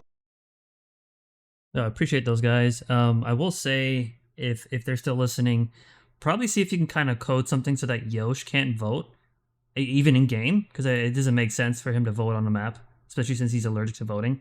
I think that would be great. But no, going on to player rankings here, real quick, because we have, again, as you said, like 8 minutes for the match to start. So maybe we could look at this the power rankings by Salov, who these were voted on by Angelus, Axis, Joe, Kev, Mixum, Salov, Thiz, and ZMN. If we can go over this quickly, and then we'll go on to the. All right, Salov. I don't know if. Hello, Salov. Are you here? Hey guys, glad to be here. Hey, thanks for coming on. So we apologize that it's going to be pretty rushed because the match is about to start and we got carried away there for a little bit. But can you quickly take us through, your power rankings and how you came to them, who you've asked? And I do just want to say real quick that I appreciate you doing these. You went out of your way to do this, which is pretty cool and something that people look forward to each week. So hats off to you. Yeah, thanks guys. This is something that actually we do way back in even the harmless games days when we used to publish weekly rankings. And of course, it's more fun when we had stable squads back in the day, where you actually get to track the movements of the voting and how opinions change about who's the top 3 or even 10 squads. So how we do it is we've been inviting people based on attendance, like those have been watching most of the matches for each of the weeks and try to get out their opinion after spectating most of the games or being part of the games to see how they feel the squads are performing based on the results of the match and even how the players are doing. And hopefully we're hoping to continue doing this and adding more voters along the way. And it's more fun when we have more experienced, passionate people contributing and telling us how squads are being perceived by people and have. Yeah, for sure. It's pretty cool, man. Are you going to continue this on next season? Yeah, for sure. And I'm hoping to bring on other people to get their takes as well. There's always nice takes from even you commentators. Have been doing a great job, and even bring in some of our admin and commissioners to get their chime in on their rationale about how these rankings actually work and what they forecast with new players coming in and just people improving along the way. Yeah, 100%. Herth, did you have any questions? No, I love everything he's doing. I mean, I like seeing it in season 1, so that way we can keep doing this for season 2, 3 through 20. And it's just nice that we get the input from previous admins, key players in our community. It's good. I can't believe Verb's squad is still had people that didn't rank him at 6, but key players in our community. It's good. I can't believe Verb's squad is still had people that didn't rank him at 6, but it is what it is. Very interesting, right? Because you have CBC and 7P who are about to match up here, and they're both tied. So I'm curious there because I thought CBC would be favored. I did get. Yeah, that Yeah, is I would very- say, I'm sorry. I would say a lot of the voting from talking with some of the voters and even those have been commenting the last 2 weeks that they are still banking on CBC having a deeper roster. But of course, we have seen 7 plagues where if they are able to make it to sudden death, they are undefeated. So that's something to play into for tonight's match as well. Yeah, 100%. All right, we're gonna wrap it up there. Salve, do appreciate you coming on here and again doing these rankings, and I'm excited to see what comes up for next season. For sure. Thanks for inviting, and always appreciate you guys doing the work. Awesome. All right, guys. So there you have it. We are going to get into the matches tonight. So if you guys want to pay attention to Beso's screen, take us through it. Yeah, of course. We have the 2 matches lined up here for 9 p.m. Again, this is lower bracket final. Switching back to the bracket. Again, the winner of this match will go to the championship here at 10 p.m. Eastern. So, okay, flipping back. I know we're jumping around here, but the 2 rosters here, we have Care Bear Countdown with Decker being the captain, 7th Plague with Dark Bomber being the captain, and we do have some key players here tonight. Again, going through the Decker's roster for CBC, Tyrael, Flare, Mites, X5, the infamous Chucky, Amok, Colossal, Captain Axe Power, and more. Just going through the top 9, and Dark Bomber, ZMN, Shadow, and our user, GT, Scarface, Nos, Penguin, aka Woots, Jaguar, and Ah. So what do you guys think about these rosters and right now in this matchup? I can't believe ZMN got picked that early. That is the common theme here, right? But he did have a great match last week, right? He really did. His haywires were on point, and he absolutely obliterated the offenses that were coming at him. Yeah, you know, as much as you hate to give it to Z, you know, we love him, but as much as you just hate to give it to him, he was, you know, the player that made things happen last week. Both games, man, his engineer was fucking amazing. It reminded me of, you know, watching myself play. Not that he's, you know, as good as me, but I'm faded anyways. And he also got the flag, both sudden deaths. You know what I mean? That's something to account for. He had a great game, I gotta say. So I'm hoping that he can play even, you know, 3/4 as good as he did last week. That defense is going to be powerful, man, especially with his swings on O. Yeah, one interesting thing here, looking at rosters. So, again, we'll go to the unspec players here in a moment. But Flair is in tonight. He had a great week 1. Shouts out to him, new father. But I don't know. Decker seemed to have the cheat code here for his drafting. He had a great. Yeah, he definitely does. Decker's in spec right now too, which personally, they don't have 10 people in yet, but I see the Plaps is in as engineer. So, you know, it is good for someone with game sense and, you know, being the captain to sit out and give spec info. Because I said it earlier, I'll say it again, man. If you want to win games, you need spec info. It's just such a big thing, and a lot of people don't understand that. They pass it up. So to see him sitting out and, you know, possibly guiding his team from spec, it is great to see. I would have liked to see him play this game though, because, you know, he isn't a bad player, so he could definitely help out. But looking at that lineup personally, I think that's a strong lineup for this draft league. I mean, you got some good players. You got Tyrael in there. You got Chucky. I mean, Flair. 3 great. Amok's a good medic, man. You got a solid SL. It's not a bad team. How they play under pressure though is another story. So we will see that very soon. I'm excited to see the other lineup as well. But in my opinion, that's a very strong lineup. The addition of Flair back again this week and hit the leadership he brings, that's really going to. I'm excited to see the other lineup as well, but in my opinion, that's a very strong lineup. The addition of Flair back again this week and hit the leadership he brings, that's really going to be the X factor tonight. Yeah, I agree.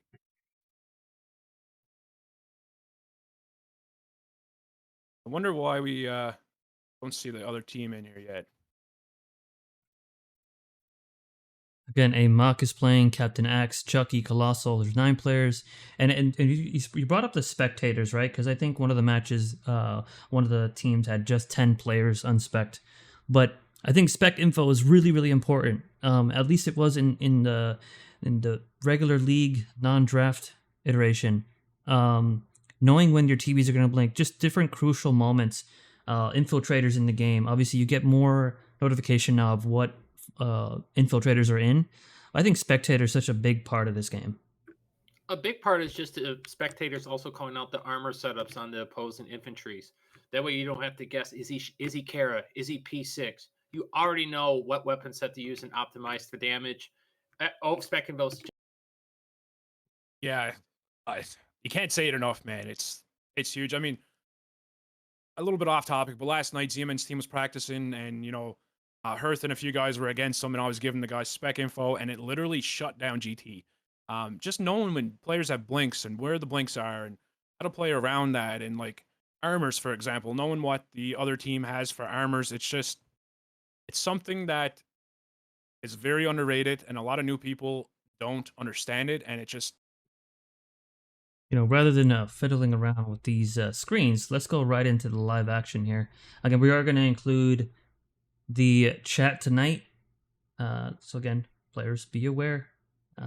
Let's be nice, but also let's have some fun. Again, there's 10 players in spec for CBC, and there is 9 for 7th Plague. As we should get. Spec and Beso is just such a huge asset. Yeah, you can't say it enough, man. It's huge. I mean, a little bit off topic, but last night ZMN's team was practicing, and Herth and a few guys were against them, and I was giving the guys spec info, and it literally shut down GT. Just knowing when players have blinks and where the blinks are and how to play around that, and like armors, for example, knowing what the other team has for armors, it's something that is very underrated, and a lot of new people don't understand it, and it makes a world of a difference.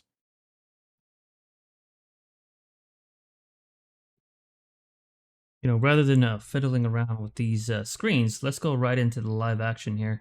Again, we are going to include the chat tonight. So again, players, be aware. Let's be nice, but also let's have some fun. Again, there's 10 players in spec for CBC, and there is 9 for 7th Plague. As we should get this going here momentarily.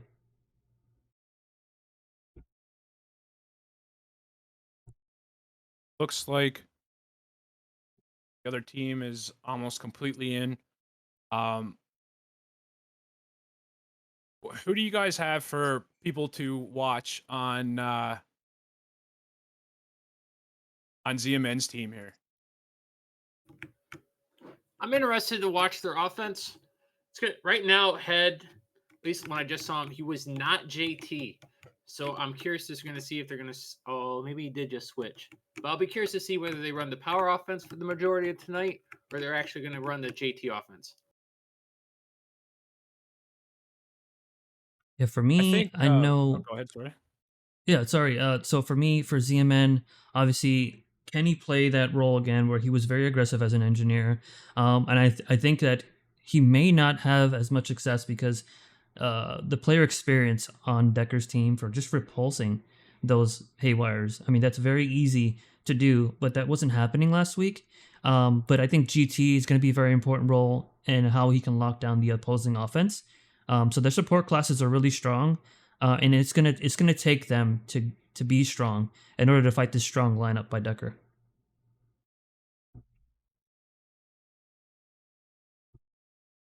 I'm gonna make this call right now. Good old friend of mine, probably the nicest guy in this game right now, Penguin.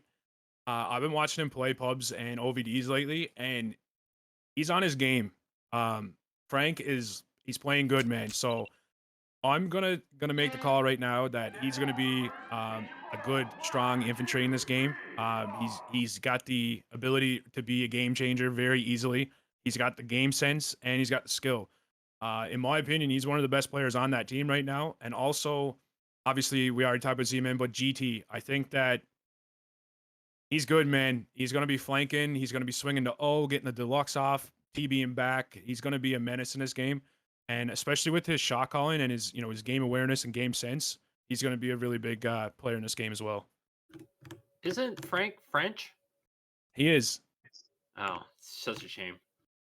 Dude, he is honestly the nicest infantry player I think that I've ever talked to in the entirety of my time logged onto this game. No joke. I played with Frank for many years, all the way starting back in X. He really is. He's too nice for the rest of us. I don't know how the hell he ended up on this game, but I'm glad he did. Literally, he deserves better than us, guys. We need to do better for Frank. Hashtag do better for Frank.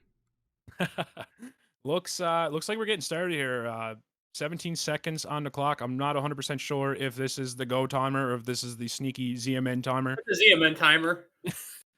Yeah, the Z-Man timer is fake, or it could actually cause havoc, and you have to restart a couple times. That's actually what Z-Man timer does. I just want to say before this starts, good luck to both teams. And good job thus far in this draft league, season 1 draft league. You guys did a great job. Captains did a great job. Good job showing up and playing through with randoms that you didn't even know you're going to be playing with. Overall, in my opinion, this league was very successful, and I'm looking forward to these games tonight and future games. All right, the game is on. Albert, if you could lead the way here from him while I go to a double multi-base view while we get things going. Yeah, absolutely. So just starting out here in the first few moments of every match, basically teams are just flagging. There's 5 flags. You want to get as many flags as possible to get the upper hand. Obviously, everyone takes a flight pack or a hoverboard, and you go for flags. If you're not going to get a flag, then you're going to try to get some minerals for your team. You're going to try to set your base up super quick, and then the SLs are trying their best to get to the enemy, get set up, and just get situated. So there's not a whole lot of action happening in the first few moments of every match, but it looks like 7P got 3 flags, and then Care Bears got 2 flags. So starting out pretty good for GT and ZMN's team right now, but I mean, it depends on how long they can hold on to those. So it looks like we got an F4 base, and then we have the A7 base. So I mean, I seen ZMN's team playing in A7 last night. Herth, you did as well. It wasn't their strongest base, so I think that the coin flip might have did them a little bit of harm here tonight. But we will see how Chucky plays it. Flair is infill as well, and we do have some action at A7 right now. Well, they chose this base specifically because they wanted to go against Chucky as JT. This is a harder base for JTs. There's more time with the JT and the turrets. It's harder to flag because the flags aren't all in one corner.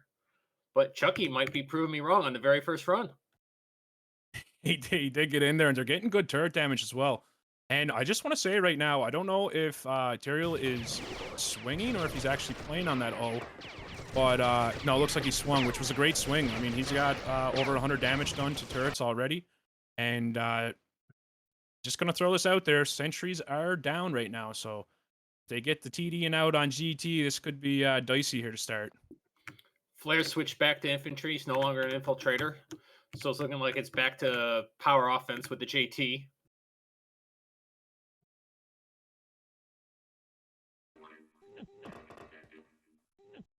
Gonna try to bounce between.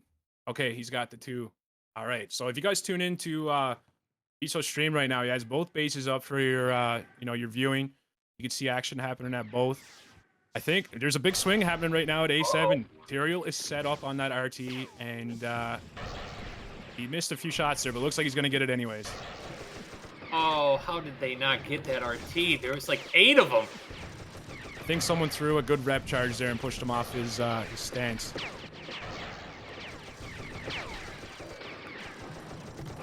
I've got the action over here. Already, right. Rocket's yellow. MG is now green. Clap's doing work here in good position. The MG goes... Actually, the MG is saved. Great work here by the defense. See if they can save this MG here on the left side base with Colossal firing an RG, and they're trying to push out right now. It looks like there was another swing. As quick as carriers went O, they came back D. But I love seeing that, honestly. I wouldn't call that a turtle.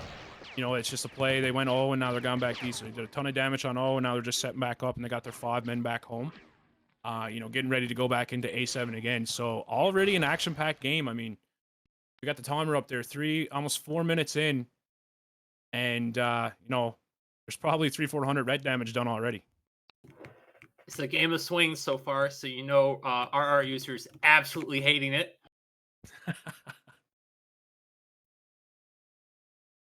I wonder if he's going to be stepping on mines a lot this evening.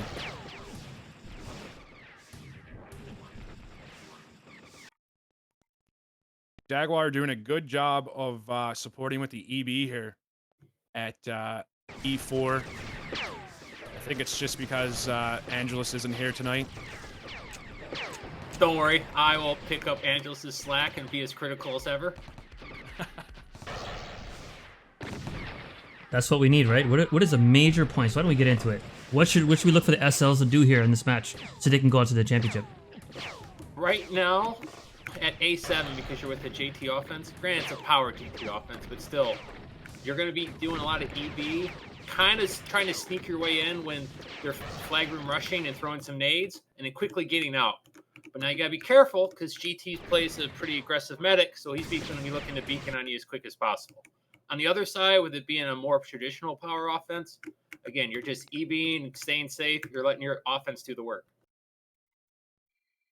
Yeah, I agree with that. And I just want to make a quick point out here that while ZMN is home right now, he has been on offense probably more than he's been on defense this game. So he is already starting out being a menace, but I noticed that he wasn't EBing a whole bunch. He's throwing a lot of nades. So I think if he could just get it down to you know, where he gets his EB in there to help out, it'd be a lot better.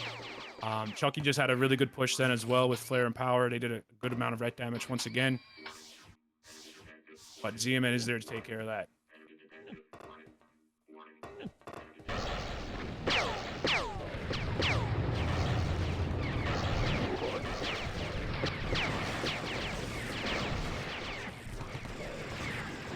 And both teams look like they're getting a little bit comfortable on defense. GT seemed like he died here at A7. While that was happening as well, Amok had a TV blink on Jaguar. Didn't get him to go down though, but he does have the O scrambling. But good job for Jaguar staying up there.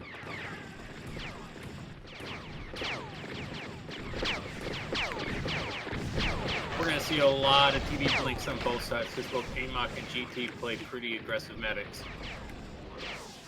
Now what I'm looking for here, guys, I've just momentarily here at A7, the 3 infantries are very organized, trying to do some damage and trying to wait for Chucky as they coordinate. So I'm guessing that their coordination here, as Zeman goes down, the rocket's down and the MG's red.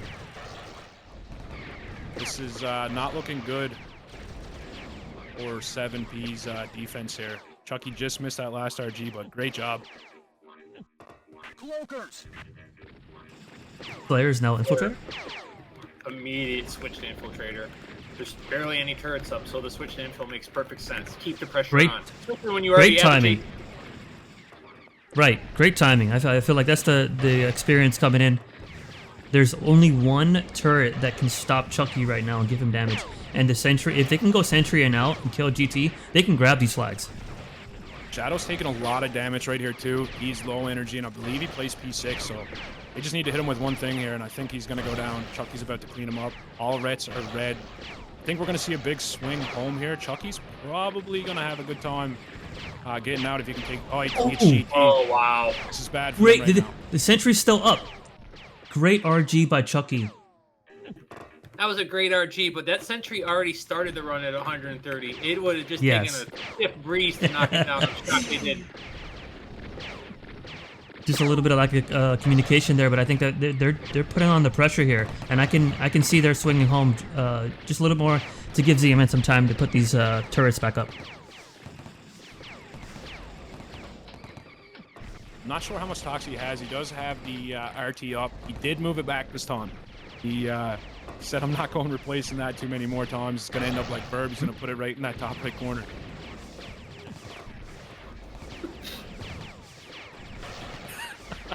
love you too. Good job by Flair there with the infill reps. And like you said, Beso, it's one of those things where you have a player on your team like that who can make that call for himself. He doesn't need someone to tell him to do it. He can switch to the class, make that impact in the game, and help out like that. It's really good. One thing GT's, and you should know this, versus an SL on a JT offense, you have to put your TBs really deep. Because for the SL, there's really not that much opportunity for them to push up. So they're going to play really far back. Your opportunities to catch them, slim to none. Right, but as soon as you said that, he did seem to be placing a TB there at the bottom, but it might have been too obvious there. With spec info in an organized game, you kind of have to take the chance that everything's going to be obvious. Still got to do it, though. Right.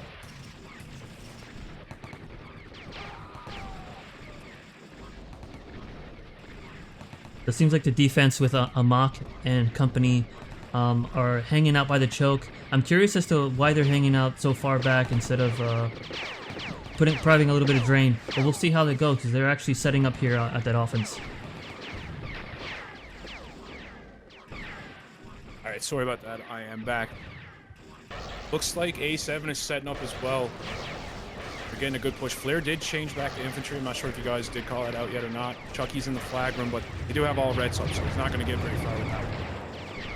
Another problem is that the 3 flags are spread out, so it's really hard for a JT to bounce and pick up all 3 on a single run. Right, he could probably bounce and get 2, but the fact that they're 3 spread out like that, it's going to make it a little bit... I wonder if they should change their strategy and go for maybe some more damage, or maybe even grab 1 flag so the defense picks 1 up.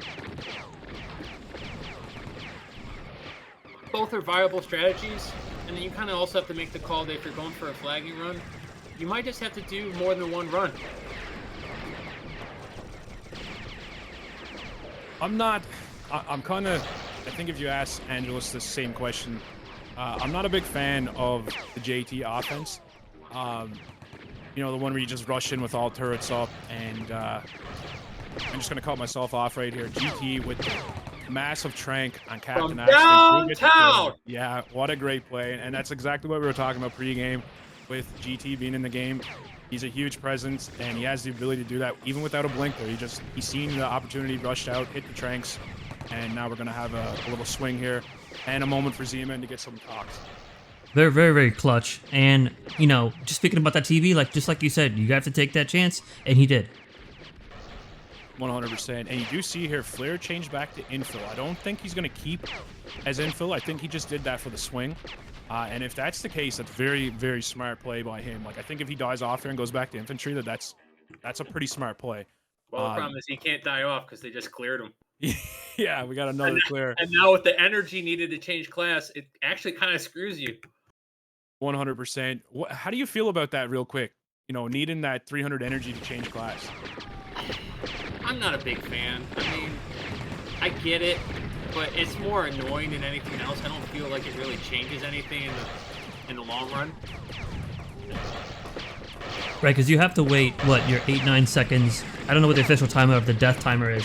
So you're waiting that amount of time, but it's the immediate switching versus the delay, right? That's the question. Yes. I don't know if I think I might be indifferent on it. So my stance on it is, let's just take Flair's case. If he was going to just change the infantry just then, he could have easily drop ship, press F11, switch classes, got infantry, got right back in the action. Instead, he had to get summoned to offense, die. So you're talking 15, 20 seconds with a death timer, get back to the drop ship, change class, and then get summoned back again. I think that it's, in my opinion, you shouldn't hinder people from being smart and being witty and making these potential game-changing decisions to do this by making them need to have 300 energy in a dropship. Why penalize someone for that? I think it should just be dropship, 0 energy, switch it right up. I'd like to see spec. What do you guys think? The people listening right now, let us know in spec. Do you guys agree with the energy needed to switch, or do you think it should be taken out? Yeah, very interesting take. In the plumber era, we didn't have this problem. Everyone manned up. I'm seeing more for take it out than leave it in. Appreciate Solo Camo. This commentary is more entertaining than most sports channels. Appreciate the shout out. Also, opening day NFL. I'm sure those who enjoyed that. Again, back to the game here. Chucky dies. Oh, he died off though. Didn't get it. Jag is super low. I think Tyrael might clean him up here. No, he doesn't get it. Good flank by Amok, but that's 2 times now he didn't get it. So hopefully he can, get that together a little more and get Jag down. It's kind of surprising because last week Jaguar kind of shook off Bonds, who I thought Bonds was going to have the upper hand in that, and this week Jaguar has got the upper hand on Amok. Well, again, I would also say would have the upper hand on Jaguar. Guys, I'm really liking how Genocide is playing on Infantry. That's a sidetrack here a bit, but he was playing the boxes really well. I'm not sure if he's doing that all game, but I like what I'm seeing so far about his defense with Amok and company. Who is that? That is Mike. Okay. Your BDS brother. Don't ever call me that.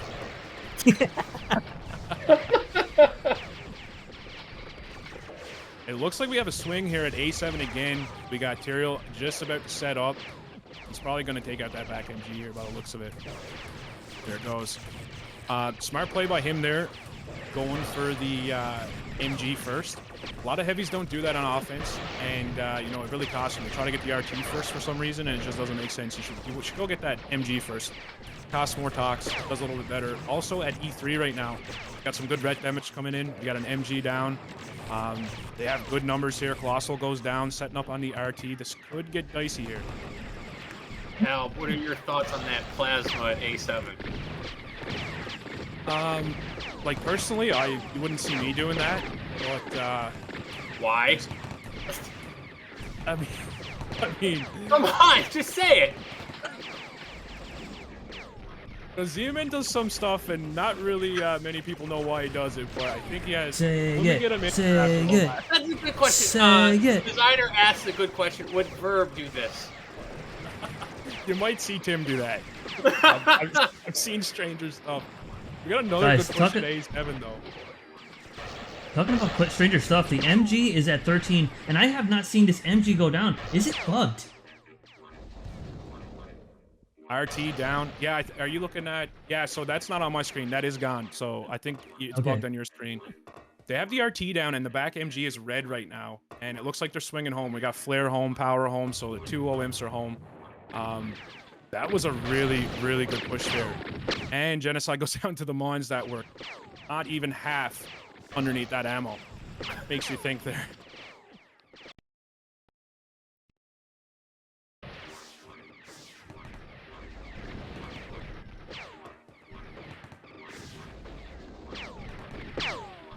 I'm trying to... Looks like I'm just switch over to single game view here for a moment so we can get this MG problem corrected. Yeah, you might just need to refresh that. We got another strong push here. It looks like it's swing actually at F4, E4. Flares back to infill to push him out. He goes down. They're setting up again, but Claps do have the talks to get those turrets back up right away. He's using the 2 sentry blocker. He's not going with that random plasma out front, way out front like ZMN did. I'm not sure if he doesn't understand the strategy like we don't, but he didn't use it. Now, Al, do you think Chucky's going to stay as JT, or do you think they're eventually going to switch him to Heavy? That's a really good question. So, I think we all know Chucky's really good, and he's really good at getting in and out in the times where you don't think it's going to happen. Like, he's in the flag room right now. He did get tranked, so he's not going to get out. Personally, in that situation right there, with all imps up, all rets up, I would have rather see Chucky try to do some ret damage versus going to flag, or even go for the medic so that they couldn't get heals off versus trying to flag that and get out. You know he's not going to get out. So in my opinion, he should have tried to get some ret damage or even a kill. He does a lot of damage on that pack. He's good with the RGs and throws his nades and GL. He could have did a bit more impact there. Back over at E4, we have Jag flanked again. Amok got him down this time. He also has Frank, Trank. They might get a clear here. I'm not sure. Oh, yeah, Chucky's gone out with at least one Chucky, flag. One flag out. And they're cleared at E4, so we're going to see a swing home. Chucky did get the one flag out, so I was just saying that. At any time, Chucky could get in and out like that, so I do think they're going to keep him in as JT, because it's just there's so much RNG. It only takes one little run, and he's in and out. It all started because Captain Axe had a good TB deep right behind GT, who was out of position, that isolated GT out, instant flagging run. That's all it took. I missed that, so that was a great play. I can't wait to watch that back, actually.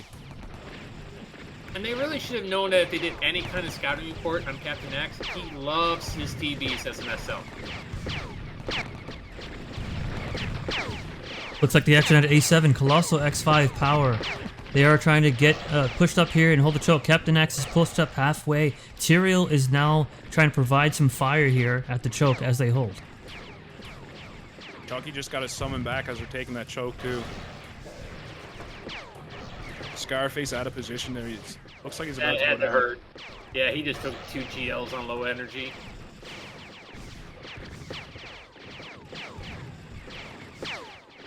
Looks like 7P is trying to set up again here at enemy. They did swing home. Flare's back home again. But they are setting up there. This might be a good bit of ret damage here. Need to get head down there and set up ASAP before everybody else gets home. GT and X5 both die at the same time, but did they get the clear? Flare and Chucky are still there, actually. No.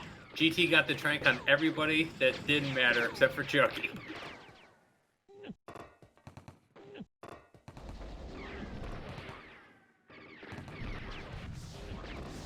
Strong push coming back here at A7 as well.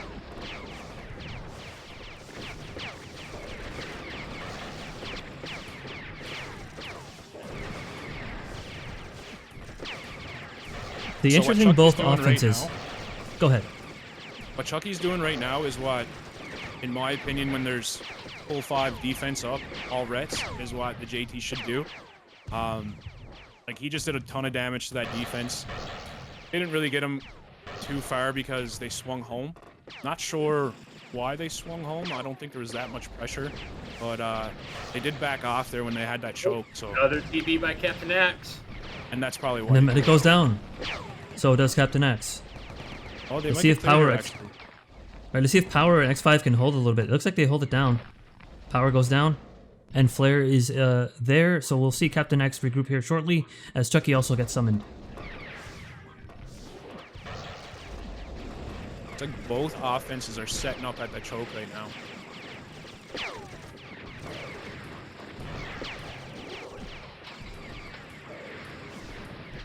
Looks like we're having. Probably tell RR that eating AC is bad.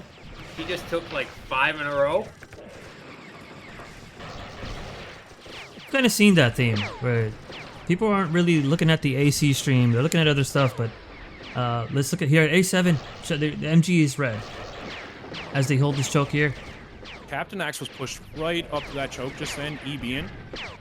That's what you want to see out of your SL. You asked earlier, Beso, and that's exactly it right there. You want to see an SL making an impact. He's using his TBs. He's dropping the medic. He's up literally where the heavy is at that choke, EBing into their flag room, which is huge for any offense. So that's what you want to see out of an SL there. It looks like they had one more fighter swing home. As we see if the counter swing also happens.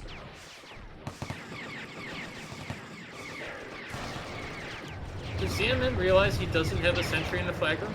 And GT's down. Flare touches deep. And nothing comes out of that. There is not a second sentry up. That could have been very, very bad for them. No TD up. I think Chucky got the kill on GT at the corner there. And he was going for those flags. Unfortunately, he didn't get them, but that could have been real bad for them. Oh, and Chucky just killed Fizz with G9. Uh-oh, GT's the last and man Scar. up. So this is the perfect time for Chucky to get in there and that whole team to get in there. You're going to see a little swing home, I believe. But this could be bad for them.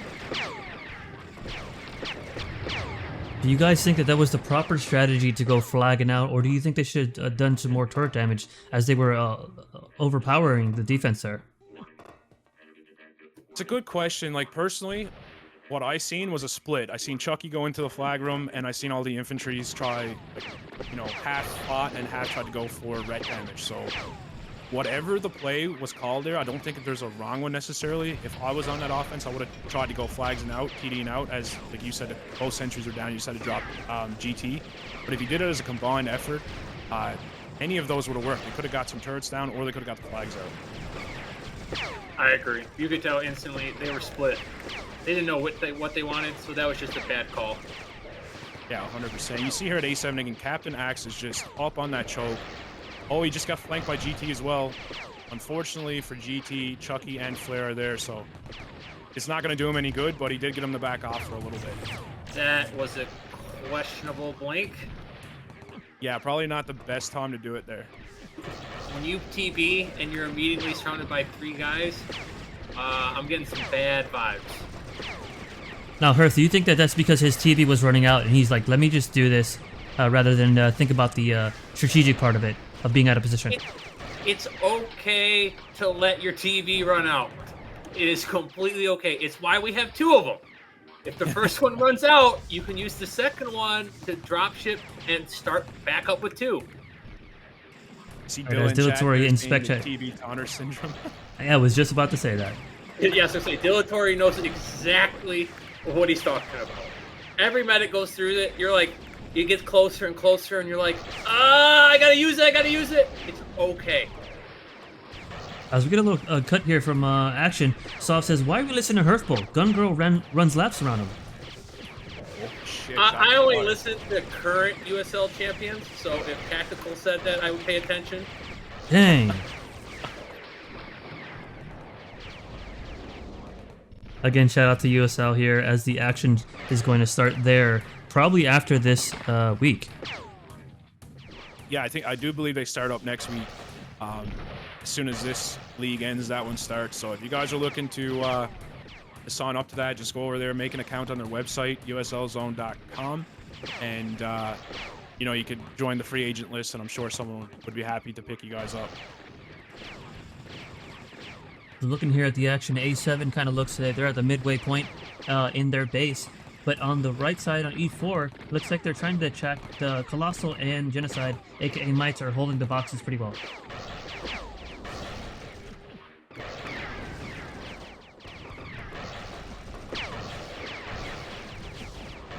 Colossal's not having a bad game. You know, he's a USL player as well, coming over here. And, you know, the defense is holding, so he's doing his job, and it's good to see that. Got some really good ret damage coming up here. Chucky, unfortunately, eats an RT there. But, you know, they're doing good up there. Got Captain Axe way back. I don't know if they have spec info on a TB, perhaps, but, oh, yeah, there it is. So he played that perfect. GT just blinked down on him. Oh, I think Captain got the here. Yeah, that's going to hurt. Oh, yeah, there you go. They also did get an MG down and did probably another 120 damage to that RT. One thing I've noticed is ZMN has not had a chance to make an impact on this game, other than mining and repairing turrets. That's it. There's been no EP. There's been no haywires. Right? Is that because of the base selection? Happening at E4 as well. They were just set up there. It was like 3-on-5. Forced them to swing home, and I believe they're gonna get a clear here. Nas is the last one up. Nas is up. Penguin is up. AMOC failed. Gonna be doing some laps after that. They had perfect positioning there. It's unfortunate that it didn't work out. They didn't even do a full swing, as well as they have 3 players at A7 at the choke already. Could have been a big swing there for them. What's our time at? So we got 27 minutes. If you guys look at the top left of Beso's screen there, he has a timer up for you guys, so everyone's wondering how long is this? When is SD gonna happen? So if you glance up there, we have 27 minutes in on this match, so we have a bit of time yet for something to happen. And I hope it doesn't go to SD. I'm just gonna say that right now. And if it does look like it's gonna go there, I hope someone listened to what I said pregame and makes a move. I'd love to see that as well. They need to make the move now, because I mean, 18 minutes is not a lot of time. More than half the match is already gone. Yeah, I agree. Flair switched back to info there. Right, and that's what we're talking about, the strategy, right? Is do teams take chances here and not rely on that single flag kind of RNG to do it? I would like teams to take advantage of some new playstyle, some new strategy to get ahead of the game. Well, if you're ZMN and you've won like 15 sudden deaths in a row, I mean, why change? He's got the cheat code. Perks of I'll being tell you- admin, I guess. Yeah, I'll tell you what. I'm really surprised that 7P really came to play. They're really putting on the really good lineup here by Decker. I agree, and honestly, when you look at it, I think on paper, they have probably the strongest squad in this league. Like, that lineup they have in right now is playing real good. Like, I know I said it in the pregame, but their support classes are all holding down. Like, Claps is doing a good job. Captain Axe is doing a phenomenal job. He's playing better than I thought he was going to when I said they had a strong lineup before, so they're looking really good right now, I gotta say. GT got the flank on him, but not gonna get it. Right, and Flair's trying to hold it up for Captain X. And I'll say probably the communication comes into play here with which team can communicate better. The experience also is a factor, but communication at the best opportune time makes a difference. So I'm wondering if that's the advantage for 7P. Again, we can only assume. But Albert, leading into that, what do you think the comms is like here in a typical match to give these spectators some insight on how this might be going? It's hard to say because I don't know exactly who's, got microphones or who's comfortable speaking. Like, when we talked to Tactical earlier, he said, he wasn't really comfortable necessarily, throwing out comms when he didn't know if it was the right comm to make. And just to cut myself off here, at E4, we got a really strong push happening. A couple bad deaths. Might's dropped in a bad position there, but Flair comes home again, tries to save him. He could really do some good damage here, but he definitely fooled that up for them. Well, yeah, I believe that for ZMN squad, for sure, you got GT and ZMN who are both pretty calm on the microphone speaking. I don't know who they would have. I guess Matt on offense, which is probably the downfall of that offense right now if he's leading. As we did get to hear him the other night in their little practice there. It was pretty all over the place. So it's unfortunate for them if he's leading. I would like to see... What do you think our users saying right now? So I'll give you a little taste. I'm going to wait and see what happens here at A7 because they are doing a good little push here. We might get an MG down if it all works out great. All right, they didn't get it. So GT did blink. I think they had spec in one again because Captain Axe was playing way back. But the last night, for example, Matt's comms were, it was pretty bad. So it was kind of like an ADD play. He'd be like, all right, let's go for this guy. All right, let's go for the sentry. I mean, let's go for the MG. Flags and out. And it was just all over the place. One run, What the fuck hit me? Oh, yeah, shit. So, okay. Sorry, guys. I'm sorry. Literally. So I don't know if it's like that right now. It would be unfortunate if that's what's happening, but it's kind of like we've seen with the offense here at A7 earlier. Chucky went for flags, a couple imps went for kills, and a couple imps went for turrets. Kind of just want everybody to do the same thing, and I feel like on Decker's squad, it's probably a lot more organized, just because of the people that they have. I mean, you got Flair, you got Tyrael, X5, Captain Axe, Chucky, people who've, AMOC, who've been doing this for a long time, and they have a lot of experience, so they probably have a way better system in comms going, and just a lot better overall in communication. GT's out of position again. GT goes down, Scarface goes down, and Fizz is the only one up. Can they just get Fizz, or do you think they go for turret damage here? The problem is that Flair died also as a result of killing JT, so the flag rush couldn't immediately start. Big swing home here as well. On both sides. Again, very interesting as Plaps attached to Chucky, and so did Colossal. So something on the communication is saying attach deep, and so they're just trying to put the pressure here as the rocket goes to 84 and the MG's red at 87.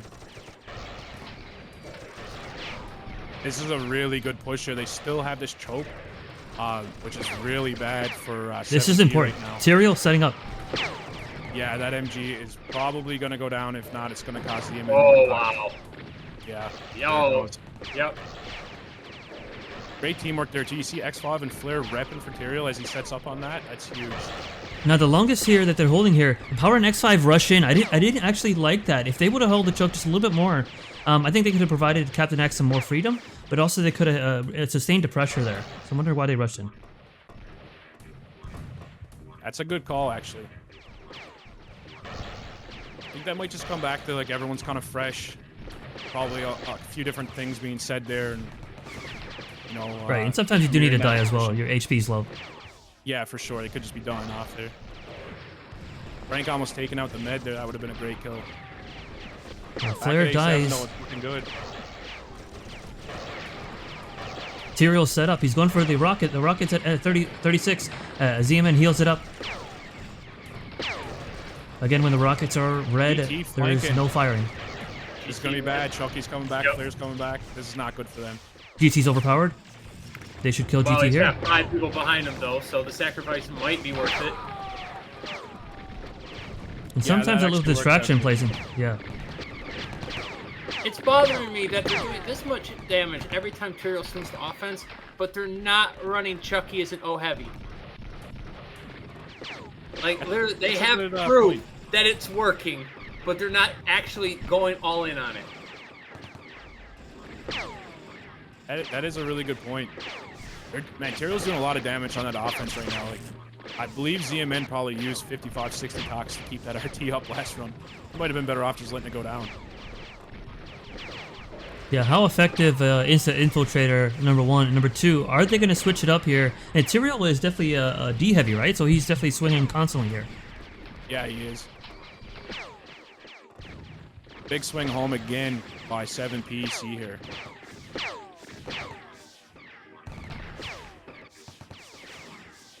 Flare with We're the at 35 minutes. Oh, he's keeping GT down. Great play by Flare.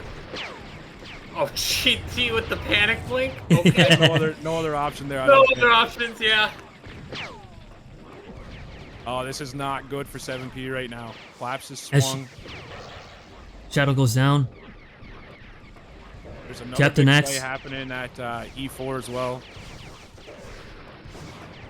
Flare swung home to help him out. So RT almost went down. Fortunately, they couldn't get it. 48 HP there.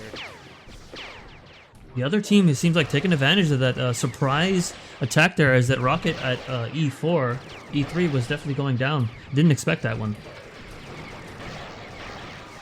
Yeah, they had a good setup there. Unfortunately, Flare did swing home and went after the SL. 2 imps turned around, which probably didn't need to. It comes back to that communication thing. If 1 imp had to turn there, would have been, you know, all right.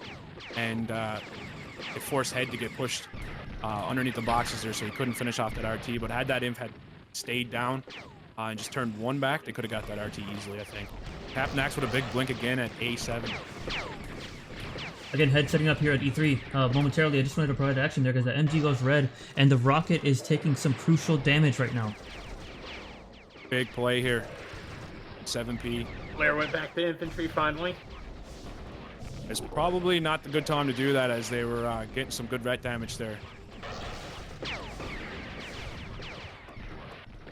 Fortunately, they couldn't capitalize, couldn't get any turrets down.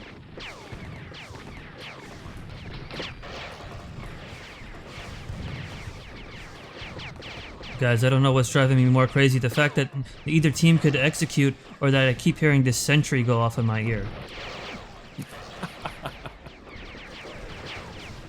I gotta say, right now, both teams are playing really good. There's swings, but I'm gonna say there's no turtling. I haven't seen any turtle happen yet. There's a quick swing and then a quick swing back. I mean, zero turtling, in my opinion, happening in this game. Both teams are playing fantastic. GT did try to blink there again and goes down. It didn't work out for him. I believe they got good spec info. It's got to be Decker watching that. Every time GT has a blink there, he just can't capitalize. Got some good ret damage happening again at F4, E4. MG's about to go down. It does. Collapse is down. RT is looking like it's going to go down. This is huge here. If Nas can get down there. And oh, they dropped Colossal. Amok, the only one up at F4 right now. They got to get in there. Head's about to take out that last MG. They're going to have to swing home. They push more. Let's see if they swing more there. As just the MG's the only one up. Yep, that's a full swing home. Yeah, and you Where's the see counter that 7P didn't swing to offense there. I mean, they had all of A7 pushed out. I think it's another communication thing there where they could have swung a few players from D and probably took that over. Amok was the only one left up the flag room there. This is such a shame. They did so much damage, but because they were too late on the counter swing, wasted opportunity. Yeah, 100%. Chalky with some clutch RGs. Only got about 7 minutes left here before sudden death as well. That could have been it. That could have been the play there that 7P needed to take that. Again, the winners of this match, as we should be determining a victor here in the next 7-8 minutes, is going to go on to the championship match. Will a team do something now to win before SD hits, which is basically RNG, one flag, and you get to hold your base? Have we commented on the fact that Head's using MMLs and O heavy? I did not notice that, actually. I seen a comment in spec that someone said SD's at 60 minutes, but in this match, sudden death is 45 still. We got a big push here again at E4. If they could capitalize on this, looks like they might get an MG down here. Oh, they swung the D heavy as well. Chucky might get out with these flags. Chucky has the flags. Chucky has 2 flags, so they're gonna get out. Oh, he hit Looks like a Trank. great Trank. That was clutch. Clutch Trank by GT. We've been talking about him all game, the moments he's been doing, but that saved his team. 7P doing a lot of red damage here again. Force some flaps to set everything back up. Then he almost get an MG down again. He burned up at least 30-40 toxins there. We got Amok with the blink on Jaguar. I'm not sure if he's... No, he's not going to get the clear there. They have people attaching. Now, ZMN That is does holding go the down. flags. Could they get some splash damage on him? Also, he's not going to be able to heal these turrets as effectively being up front. Really good push here again. Looks like they're going to get the RT. ZMN is kind of low. He's taking a lot of splash damage. Oh, bad flag drop. Oh, that's a not horrible good. drop. ZMN Oh, actually he TKs his pushed out. MG. He pushed might- out there to try to get the Yeah. RT save and drop the bad flags. How do you feel It about might that, not- Hearth? It might not be that bad, at least right now, because as a JT, you still have to go in, bounce in order to get out. But if it comes down to 10-man defense, that's going to be tough. I don't know if we can rely on bounces, guys. We've seen what happens when a JT could bounce off a wall. They could actually get stuck. We've seen that last week. We probably won't see that again. It was probably just a funny meme moment. But here, as pressure goes on, we're at 4 minutes left for sudden death. Until, rather. Looks like both squads are trying to get organized here. 7P's pushed way out. Might see a little bit of a swing here. Yep. Genocide swung, but he did die. 7P is about to set up. So is Care Bears. They might be going for that flag and out right now. They Look, he are. grabs the flag as he bounces off. He bounces away. It He's looks like he's coming home. Excellent play there. So I'm going to say, Hearth, those flags being there definitely helped him get in and out pretty quick there. He made that look good. Something that a lesser JT like Kev would have done. This is huge for Care Bears right now. They got 7P kind of scrambling. They're pushed out past the boxes right now. They're not out of the base, though, so they do still have a chance here to get back in, but it's kind of scrambled. They don't have very many people there. They're still Right. fighting. I do like how they are pushing up as much as possible, at least with Genocide pushed up. I see if ZMN and Scarface hold this choke, as they have now Decker's Infiltrator, Flair's Infiltrator. Yeah, I can't see them. We got Head as JT. They're pushed out way too far, though. I mean... This is going to be tough. 30 seconds. There's no way they're getting this being up that far. Decker's right there. He still has another rep. Flair's back Head- now as well. There's just no way they're getting this. Head is JT. Head goes in. Head gets bounced off by the boxes. Albert, take us home here for the last 20 seconds. There's not too much to say. They're going in one by one here, which you hate to see, but it's been a scramble since the 10-man. I don't think they're expecting Chucky to get out that fast, but, I mean, they have both infills up at home right now. They don't even need them. Didn't get it in there. If Chucky's not the MVP here, I'm not too sure what Decker's thinking, but that was a fantastic game.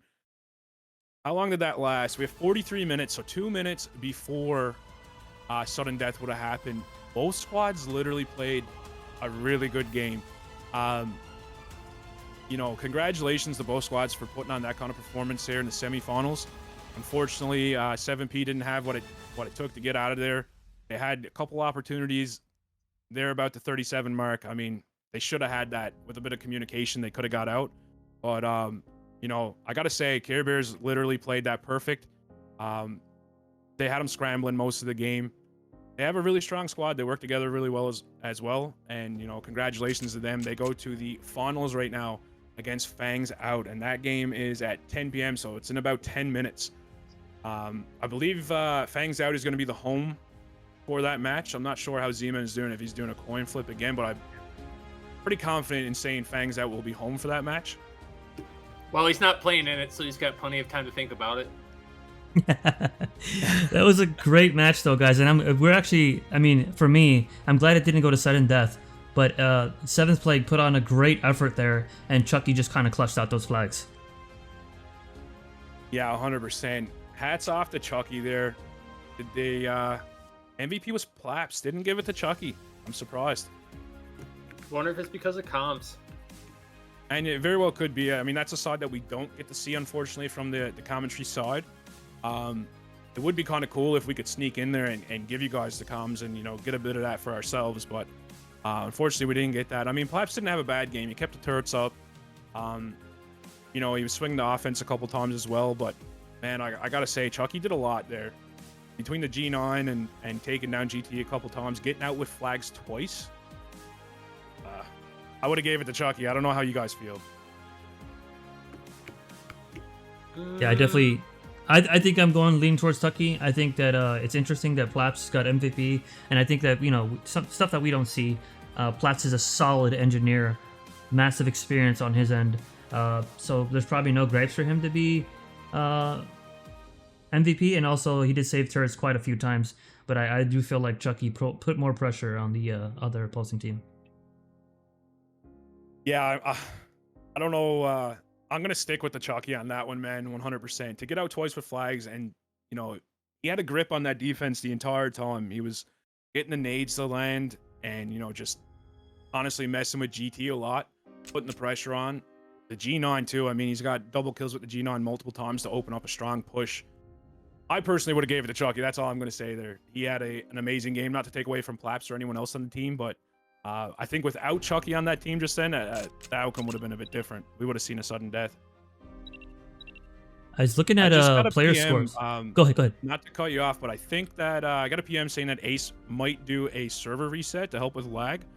I'm not 100% sure if that's going to happen, but that's just the private message I just got. So that could happen. So if you guys disconnect, that's all it is. Ace is just going to do a quick restart if he does it, just to help out with lag issues.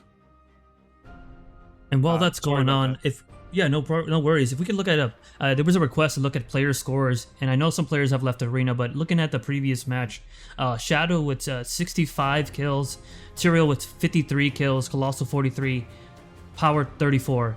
Of course, Flare with being Infiltrator had 20 kills and 69 deaths, but that's to be expected. What do you guys think of the players' performances? I think it's to be expected. If anything, it was nice to see Tyrael not do his normal 30k self, and he contributed a lot to his team's success. I'm going to shout out a couple players here right now. Colossal, 43 and 34 on defense for Care Bears. This is not his zone. He's from USL. He had a great game. He had a couple bad deaths. I mean, everybody has those, but he held his own. And also, Nas, 43 and 36, and he was on 7P's offense. So, I mean, he had the exact same kills and deaths as a D-Inf. I mean, he had a fantastic game himself, also from USL. So, these guys are keeping up with, people who've been playing PL for, 10, 15 years. So, I mean, good job by those guys for sure coming over here and showing that, they're able to do it as well. And just a heads up, the server has been restarted. So if you guys want to relog, now is the time to do it. I think it only takes a couple seconds for this to go through. But this will definitely, yeah, I'm back in already. So this will definitely help with lag in the next match, and I'm sure the players will appreciate that. That is something that we were gonna talk about with Axie, and unfortunately we didn't have the time to do it. But maybe after the champ match, I don't know if Ace is gonna be around, if he could come in, maybe just explain to us why this is happening. You know, is there a way to stop it from happening? Is it just a server upgrade we need? Is it a money issue? And while we're on this topic, I do want to just take the time to say, you don't have to, but the option is there on the Free Infantry website. If you wanted to donate, you can. I don't know where the money's going to go. I'm assuming it would go to maintaining the server, maybe upgrading the server to get rid of these lag issues that we all see. But it would be cool if we could get Ace in here maybe later to touch on that. And, you know, that is there. So if anyone wanted to donate to the cause, wanted to see, you know, a little bit better of a scenario going on, there is a donate option on the Free Infantry website. And again, I believe it would be going to maintaining and upgrading the server. Appreciate that, Albert. Going back to the previous match, for just a brief moment, it was very interesting to see Flair back in there. I think he kept them on their toes of switching classes. I remember in week 1, we probably thought he might have been MVP, but the combination of Flair and Chucky proved to be a little bit too strong there. Yeah, Flair was a big impact there. And Decker said it, you know, not having him last week, he said was pretty hurting because, you know, not only is he a good player with tons of experience, ton of awareness, but he's their shot caller. He's their in-game leader, and he wasn't there. And having him there tonight, I said it 3 or 4 times, him going to infill, swinging home for a push out when, you know, 7P was setting up on their turrets, going after Jaguar, making multiple infantries turn around. That's a huge, you know, disturbance for their offense. And I mean, I said it earlier, it's not something that you want to do. You don't want to have 2 infantries turn around to help an SL out. You got a 5-man O, you're turning 3 people around. It's not really going to help for the heavy setup in the boxes already. And, you know, he had the ability to switch classes on the fly like that and do that and turn them around. You know, that's a huge impact on the game. And even for the defense, when he's attacking, switching back and forth to infill, if they don't see that notification come up, it's going to catch them off guard. And we did see him trap GT a couple times. You know, he forced them to TB into his offense a couple times there. So, you know, he had good impacts there, I got to say. It was a good game by him as well. Earth, what's your takeaway on certain players or maybe even support classes? Anything going to touch out before we go to the championship match breakdown? Really, for me, this next one, because I know we had great attendance from Decker's squad in the previous one. I'm hoping we have the same thing from Mixum squad in this next one. I know last week they really, even though they won, they were missing Jackie, Dilatory, and the guy that we shouldn't be talking about. So he was missing 3 of his top 4 picks. I'll be curious to see if actually, because I think Dilatory's actually here today, so that'll be a good plus for him because he's another strong medic with experience against the JT. No pressure, Mike. I'm excited for this match, man. That was a great match, guys. Again, both squads there. Hats off to you guys. You both played good. You know, Chucky's just too strong, dude. Like I said it before, I love every version of Chucky, and no different with this one. What a game by him. While this break, I'll be right back. Just give me a couple minutes. No worries, man. Yeah, Chucky, very experienced player. For those who were back to season 1, maybe even before that, I'm not sure, but definitely before my time. But lots of experienced players here at CBC. And if you remember, CBC was actually ranked the first after the first or second week. It might have been the first week. They were ranked 1 at first. So very strong lineup. Again, Decker drafted such a great lineup here. Again, there's 113 plus players playing that have been drafted into these squads. So neither of them were actually picked their squads. They were drafted by their captains. For those who are aware, and we're coming down to the final match here with Mixum squad Fangs out against Decker's squad Care Bear Countdown. Herth, any comments?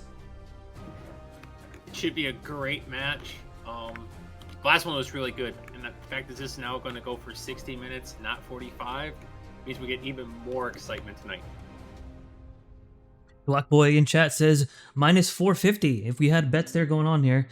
For me, I favor CBC. I think that the reason they lost was because of the attendance in the holiday, but I tend to say that they're a little bit favored here in this matchup. But we're waiting for all the players to be gathered up. Again, we reached like 90 plus players either spectating or playing in the last match.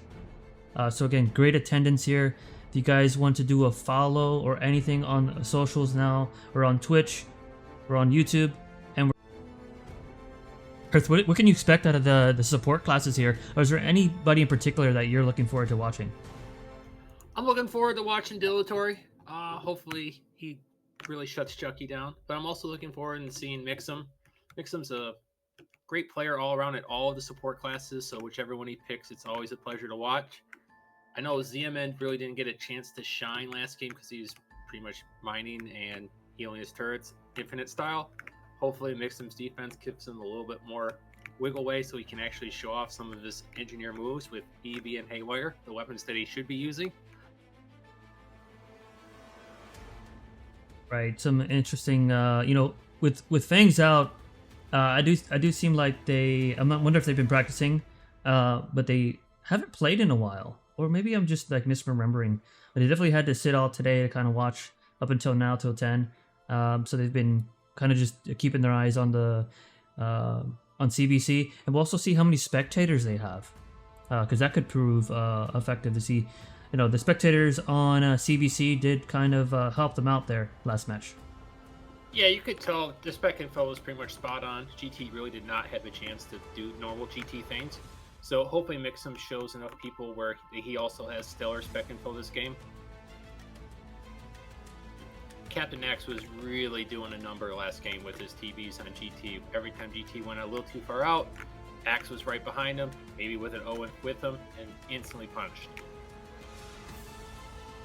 And interesting, I'm not showing the player list now, but there is a player in spec that has a very interesting name, Herth. Revenge. We don't talk about that, man. I don't know what you said. I don't know what you're talking about. Yeah, it's like Voldemort. We'll definitely see what lineups we have here as the match is still going underway. Again, freeinfantry.com. You can download the game. Please support us if you can. These guys are doing great work and putting on these events. Again, I'm just here having fun commentating, but again, there's players and staff that are putting in a lot of work to get this stuff going for us. We're definitely going to be taking a break after this championship match for the USL to get started, and then hopefully have Season 2 of CTFDL. And you never know what comes out. Maybe a PL will come there at some point. But at the meantime, definitely looking forward to having another season. So far, Herth, what have you enjoyed watching this draft league so far? I gotta tell you, for me, a lot of it's nostalgia. Just seeing somewhat organized teams playing each other, and you kind of see, I've sat in on a couple practices, which was nice to see.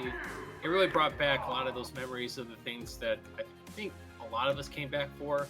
Just like these are the reasons that we played this game and enjoyed it. It's the community, it's the practice, it's the competitiveness. So hopefully more people join, more people actually learn, and accelerate their progress to becoming talented in this game. We get back to real 8 squads of talented players. The nice thing about this, for players that are playing other games, the matches can range anywhere from 5 minutes to 30 minutes, but it's definitely a quick action, very entertaining. There's multiple classes, so hopefully we can get some new players also joining in. Again, players are now beginning on spect, as we have a mock-in Captain X, Chucky, Colossal, Decker, Flare, Tyrael, X5. And on the other side, we have Andro, Exodus, Dilatory, Jay, Maniac, Meep, Mystic Gohan, NY Mike, Jones, Planner, and the Korean. I just got back, fellas. I caught what Herth was saying there at the end. I just want to say something real quick. I was had the pleasure to speak with old friend Silly Wanker last night, and to touch on what Earth just said about, being involved in a couple squad practices this weekend. I had the pleasure to be there as well. And when I was talking to Silly, he said something that I would have to agree with. He said he missed having squad practices. And the reason why is because that's where, you're playing with people and they're tight matches. Like, it's like OVDing, but it's good OVDs. You're playing with, kind of leveled people. You're getting good with people. And it's just better than playing random OVDs that take forever to set up. You're in a practice, you're getting mad OVDs in the same amount of time, triple what you would in a public OVD. And you're playing with friends, you're having a good time. So I have to agree with him on that one. I do miss that as well. And I hope that, like Hersh said, we get back to 8 squads and we get a PL going and, maybe some sort of salary cap system like we talked about earlier. But I think that would be good. Good for everyone, good for the game. I think that'd be very interesting. Shout out to Silly, very experienced player. Lots of experienced players that have returned. But shouts out to Silly. But it would be definitely interesting to have a salary cap PL season. I think that would make things interesting and more fair, if that's the proper way to say it. But again, we have 10 players to inspect on both sides. How do you guys feel about these lineups? I want to know why Mixum's in spec. Who is NG for them right now?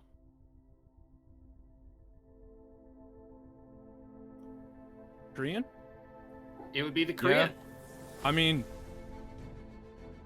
that's not like he's not downgrading at all. Korean's an excellent player as well. So maybe he's taking the stance like Decker did, and playing as captain from spec for spec info and maybe leadership point. Because I know I'm listening to Exodus' stream that Mixum's very vocal for his squad, and he likes to play that role. So maybe that's what he's doing there. And as you guys said, being a captain and having these people show up, you kind of want to get them in the game as well. So maybe that's the reason why.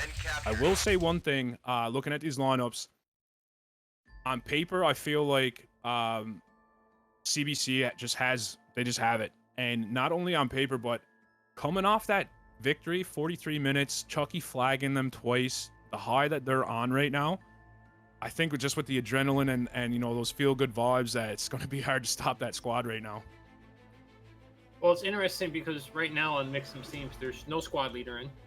And the squad leader they had last week is also not present today. So I wonder what their plan is.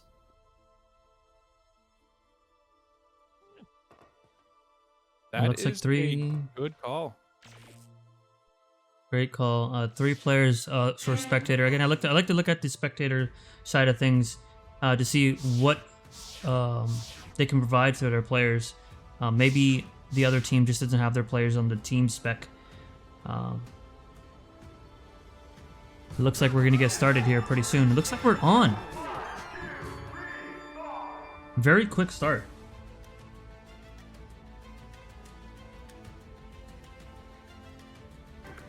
Dilatory took too long to get out of the dropship. He bounced his hoverboard like 5 times. His ranking's going down. All right, And so shout teams out- are off flagging. It looks like they're going E4. Korean's about to set up there. Dill is coming in there as well. Ooh, this is interesting. Are they really going to run a D heavy at A5? It's looking that way.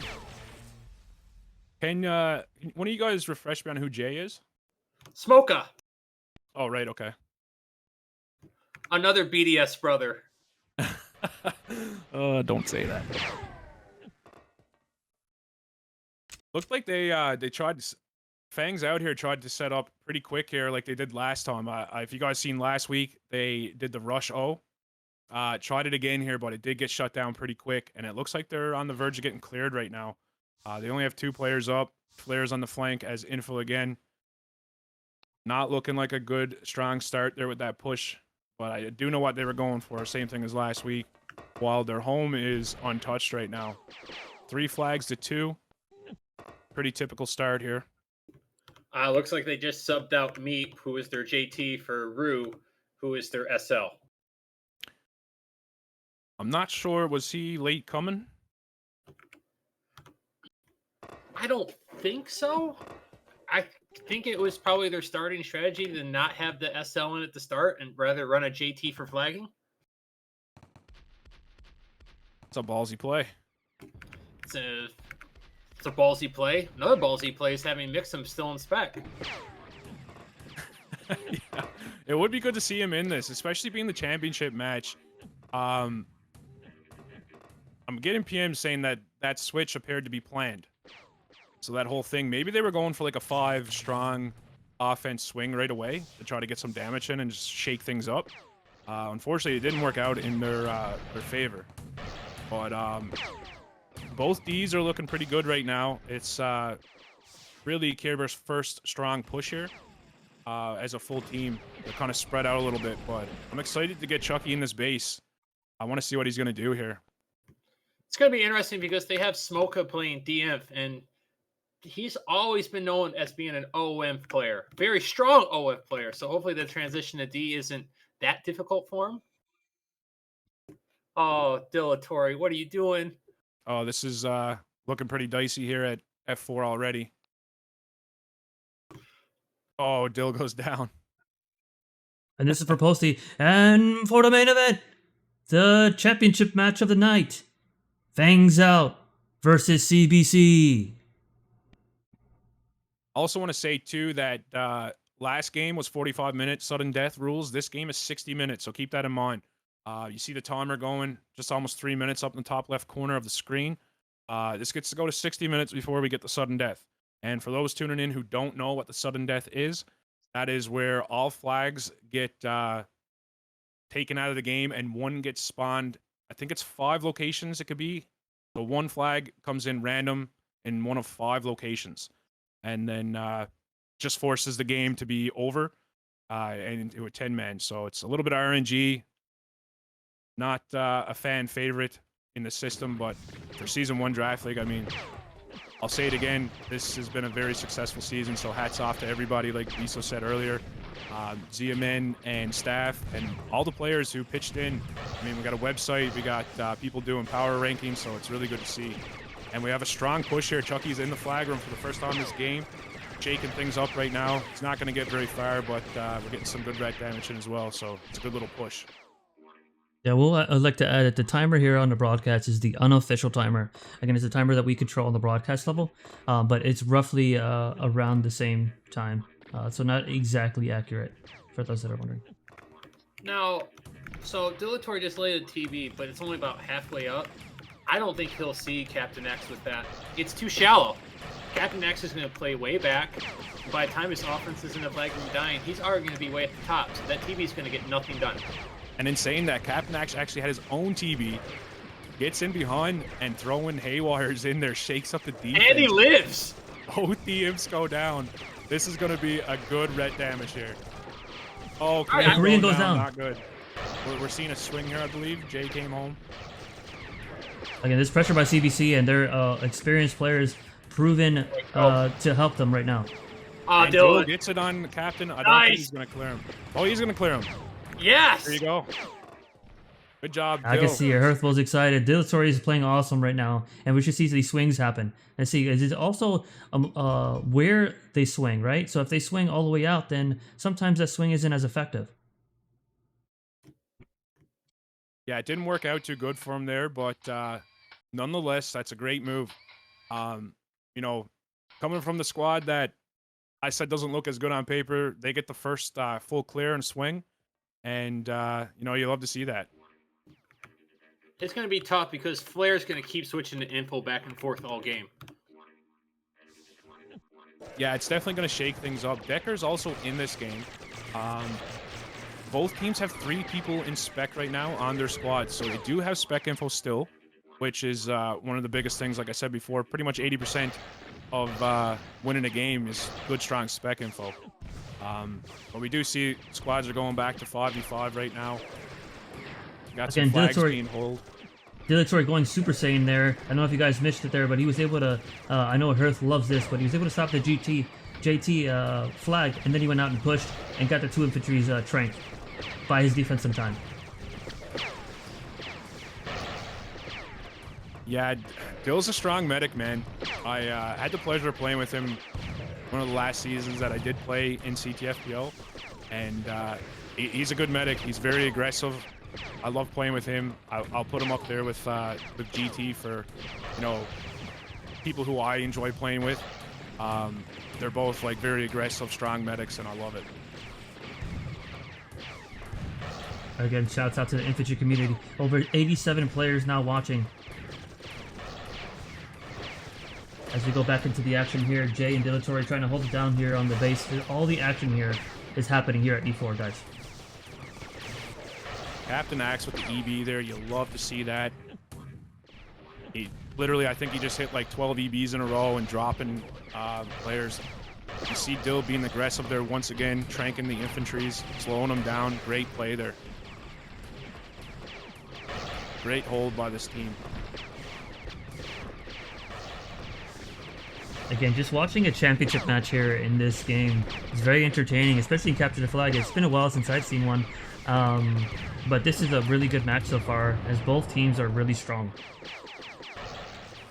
Yeah, I agree. Both teams are playing real good. There isn't a whole lot of action going on at A5, unfortunately. I would like to see a little bit more, but it's still only early. 7.5 minutes into the game. Looks like they're getting something going here now. Planner unfortunately takes a bad death. That's a bad area to die in. And then we see another infantry going down there. So they're going to get pushed back here pretty quick, unfortunately.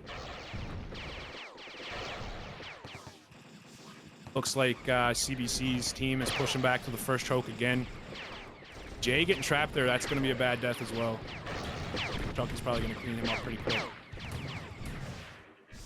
So infantry down here on defense. This is a good time for them to set up. You see Flair just peeking that choke there. That's perfect position for an infantry to play. So if you guys are watching that right now, you can see he's just peeking it, making the RT shoot down, throwing nades in, going back up into safety. That's how you play that choke.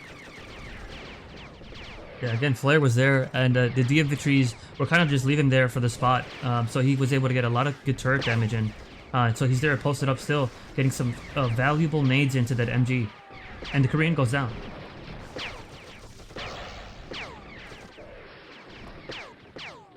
So we got an MG down, RT at 33. Unfortunately, Power couldn't get the nade off. Point blanks it there. RT at 33 though. Korean back home. I'm sure he's gonna get those heals off. Good strong turret damage. Constant pressure here. You see by Care Bears. That's what they're gonna need to do. They're gonna exhaust the toxin resources, and then it's gonna be a little bit too late. Chucky's probably gonna get a good flag. That's how I see this happening. I see a lot of swings, though, at F4. It seems like they're constantly playing with 6 or more on defense. Yeah, 100%. I believe Jay's been home more than he's been at enemy, and I'm pretty sure he's the one that's supposed to be on O right now. They're playing with 3 DMs and a heavy, so I'm sure that's why we're not seeing too much happening at A5. They're playing 4v5 right now, but I would like to see Care Bears pick up on this and maybe get their engineer, like Decker should be here EBing for them, giving them that extra support. I think if he was there, they're getting this much red damage 6v5 here at E5. I mean, they'd probably clear this up pretty quick if they had that extra support. Yeah, I'm really hoping someone would be calling that on comms, like, hey, we're up against 6, swing 1. Chucky taking out the D heavy there with Genon once again. We've seen this last game. He's doing it again. They're going to storm this flag room here right now. They're going to go for TD and out. Oh. Yeah, Chucky grabs the flag. Ooh. Oh, you missed that RG. Good play there, though. They were close. All the sentries were down, and Mike was low. Not a whole lot going on at A5 still. They're just kind of playing that first hallway. They can't get any further. Once they try to push, they're down a man. They just drop one real quick, and that's all that happens over there, unfortunately. We got a regroup push coming in here. You see the 3Ms coming down. Chucky's with the G9 again. He's hitting Axie pretty good there, making him back up. Jay taking a bad death. Chucky taking him out with the G9 again. Man, if he doesn't get MVP this game, I'm logging off. Never logging back in.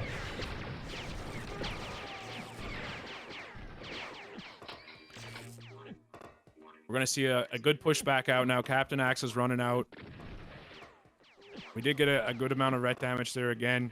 Gonna burn up some more Koreans' tox. Got Captain Axe pushed all the way out. While right now at A5, we got the first good push. Fortunately, the 2 infantries drop right away, and Jiro's taking out Colossal there. That was a good kill. Decker might go down. Very good kill by Andrel because they're pushed up here at this choke. It seems like they have a swung 1 extra person. Or at least somebody was there momentarily. Let's see how much turret damage Mystic Gohan can do. Oh, Diltor with a good TV. Decker down. RT's about to go down as well. RT is down. Again, Dilatory making work. First things home is infill too. This might have been a bad time to clear the offense at F4 because now they immediately swung home. Yeah, 100%. It's unfortunate that it timed out like that. Yeah, that's the thing about this game. Herthbull can comment that real quick. Is that the swings aren't always advantageous, right? Depending on where exactly their team is, your offense. There's been a lot of debate sometimes about whether you should actually clear the offense or not. It's really gonna be interesting to see whether the meta changes from the medic TBing to clear to whether you just push them outside. Right, so from a point of view as a defense, you could touch on this Hearth, but you got the SL. You're like, okay, I TB'd, I'm gonna kill him.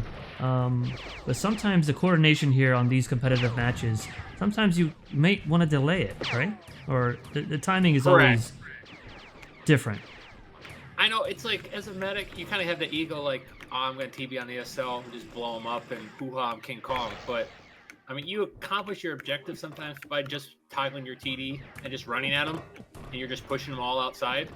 So one gives you the option of, like, if the comms are there and you can immediately swing as you're doing it, you should kill them. But most of the time it's not there and you're always going to be seconds behind. So it might as well just push the offense outside and let your own offense do the work.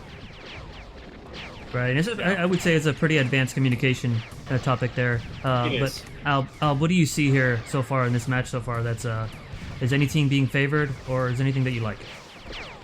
So, with the exception of the last swing, Care Bears is doing more damage. They are having more success in taking down Rets. We do have another swing here. First time we've seen Decker in the E5 base. We also have Tyrael in there, which I love seeing. A lot of D heavies are not too quick to go to the enemy, but as we've seen last game and now in this game, Tyrael isn't afraid to do that, and when he does go, there's huge impacts.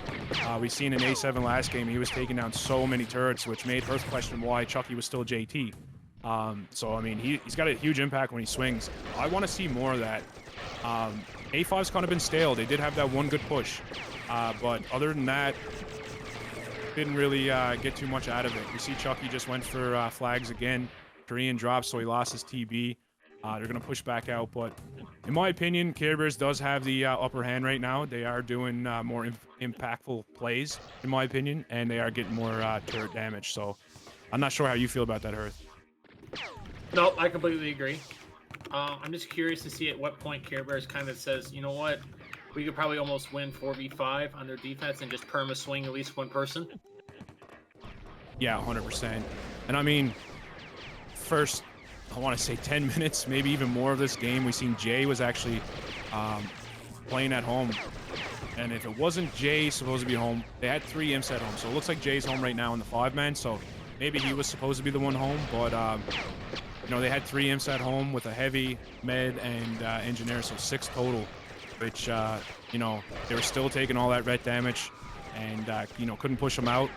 So, I mean, I would love to see Decker to be on this offense. I mean, I don't know why he's not here right now. Their home is more than okay. They're actually in A5 right now, trying to get the clear once again, pushing out really far, and they might actually get it right here. Yep, they get the clear, so we're going to see another big swing. So, in my opinion, I feel like Decker right now should be on this offense. He should definitely have enough tox. That defense is strong enough to handle themselves, even 5v4 like Hertz just said, and he should be permanently there. Now, here's the scary question. If you're Decker and you have that much tox, do you just go ahead and just class change from engineer? That's a good question. We've seen that. When did we see that already? Was it in Draft League or was that in a mix? It was in Draft League, and it was Saab doing it. Right. Dude, that's a good point. That's a good play as well. I mean, it wouldn't hurt if you got the macros and you can switch back fast enough. Like, there's no reason why he can't go heavy, swing to offense, and play that position that Terry was playing last game. And that's assuming you have that player of that capability to have those macros set up and have a confidence in your team to do that. Not everybody can do it, but it's definitely an interesting take, and we'll see if other players start to do that going forward. Looks like they're still swinging home right now. I'd like to see them get back over to A5. They're still trying to push out right now. They're kind of not past the mid-level boxes there. I mean, I'm sure they want to get them up a little bit higher. We do see Decker is still on offense. Tyrael is also there. He's dropping people. Flair there, EBing. You love to see that. I'd like to see Tyrael get down and set up, but unfortunately he couldn't get there. Nice little manual flank there. Captain Axe goes down. They might get the clear here. That is the one bad part about F4. It is basically an outside base, so it's very easy to manual flank. Hell, some people go infiltrator and actually try to snipe the enemy SL. Oh, big kill there on the D heavy. Flair pushing in. Here comes Chucky. This could be bad. We got Decker coming in right behind him as well. If they drop the med here, no, they don't get him. Real good push there. MG goes down. Tyrael snipes that out. Great play by him. Again, every time he's there, he's super impactful.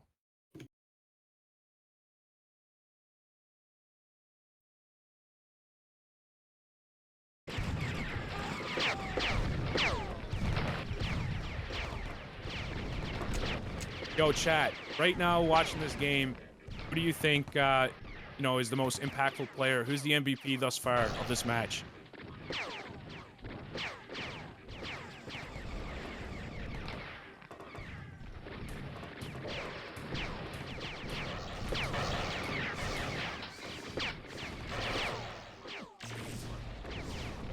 Decker clutch.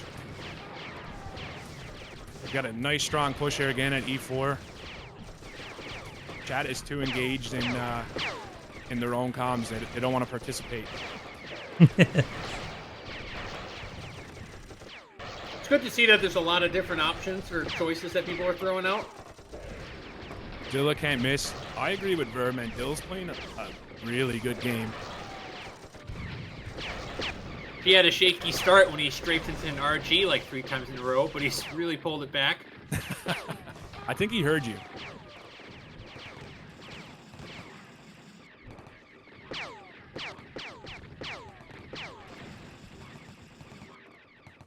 The Rocket here is now healed up by Decker here at the defense with Tyrael.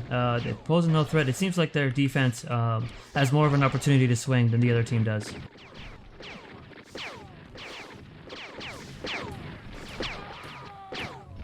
Sorry guys, I'm just catching up on some DMs there from the PL community. Trying to get everybody's input in. So, looking at A5, absolutely stale. Nothing happening over there.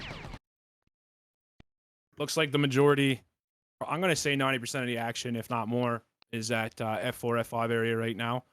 We have another swing again. See, Mystic Gohan is heavy doing the manual flank. Not sure I like it, but see what comes of it. Chucky with the double kill again with the D9. Again, guys, I don't know how you feel, but this is favoring heavily on the CVC side, and to keep this pressure up. It's almost a matter of how much tox and how much mining can the Korean do to keep up this pressure. If Infinite was in this game, he'd have no problems. Turret's going down here. They don't get the back MG. RT goes down though, and they got the MG red. They need to clear J up right now. You see Mites just completely ignoring them. In this situation, you want to turn and clear that infantry. Green is trying to get on a hoverboard here. Tyrael setting up on that MG. Is he going to get it? Unfortunately, he doesn't get it. You see the med going down. They're pushing out, trying to get that clear. Captain Axe with a good blink there. Chucky's going to keep him up, though. Flare buying him some time to regroup. Absolutely nothing happening at A5 still. The biggest thing we've seen at A5 is it looks like Willie Wanker has been spec'd and Mixum is now in his SL. See, Mixum's a really good support player. Doesn't matter what class he's playing. He can play NG mid or SL, and he's equally as good at all of them. So, see what he can do with that.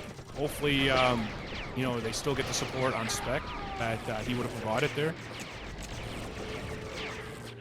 See a swing happening again. I guess instead of Decker, they got Tyrael playing there full time. A little bit of action at A5 right now, not a whole lot. Setting up at the bottom boxes. And let's see how long they can hold these boxes this time around. How many it goes down. Mike Jones taking the RT there. Axie also going down there. I don't know how he died. There's nobody even up there just then. Herth, I think I like what you said. I think Decker should switch. Maybe Heavy. They're setting up huge here. Tyrael's permanently swinging. Got the MG down. Chucky's in the flag room. He's about to drop the medic.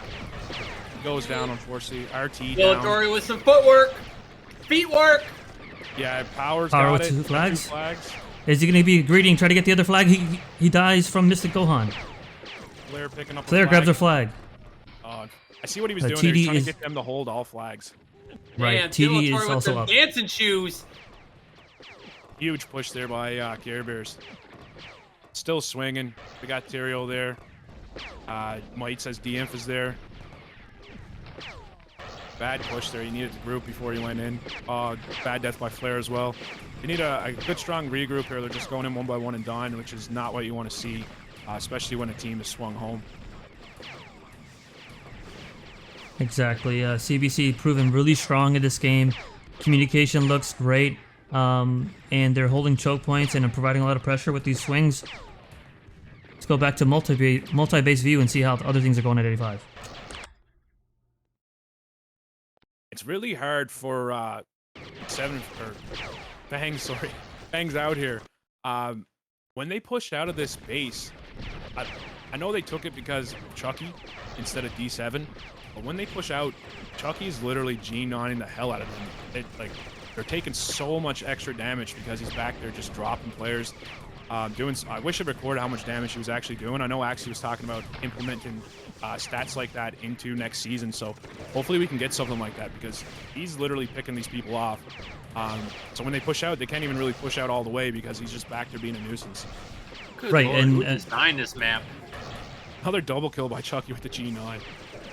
Right, and the thing is that those boxes, right, there's 2 angles that the D-infantries are going to be in at most times, and so that's a really clear view by Chucky to be like, okay, these are the two areas that I'm going to kill the infantries in, and they're able to hold those chokes even longer by putting that pressure. Yeah, 100%. And Herth, I don't know who designed it, but whoever it was, they should just be burned bad. Yeah, you got that right. All right, so looks like a permanent swing here. Cream's going mining right now, so if Air Bears can get set up here, they could do some real good damage. I see Tyrael swung once again. If they could just clear up the infantries around these boxes here, it could be real good for him to set up while Korean mines. I see Mystic Gohan laying a demo pack on his own RT. Not sure he meant to do that, but definitely didn't help out there. Again, would this classify as a turtle so far, guys? Yeah, 100%. I mean, 100%. I said last game that I didn't see any turtling. Obviously, you're going to get swings. If you get cleared, there's going to be a swing. There's a huge difference, in my opinion, on a swing and a turtle. What we're seeing here right now is 100% a turtle. It's to the point where we're in a championship match. We have a dual base stream up, but we're only watching one base. Literally had to turn off the dual base stream. So at that point, we're going to call that a turtle. And, you know, they're still doing really good damage, so which only tells me that, you know, in the case of Care Bears, their 10-man is going to be better, especially when they're playing 8 and non-V10 right now in F4 and doing some serious damage. So Fangs out. They don't want to do a 10-man. I can say that. See some really good EB there by Captain Axe once again. He's just draining all those imps. They're dropping down. Chucky's back there doing his thing with the G9. Imps going down left, right, and center. This is not good for Fangs out here. Another infantry goes down. So right now you're going to see them set up. Tyrael once again at enemy. Hopefully goes for that back MG first, but it looks like he's going to set up on the RT. Fang's out wasting way too much time swinging home. They already had 7, and they just swung. Too late. Yeah, 100%.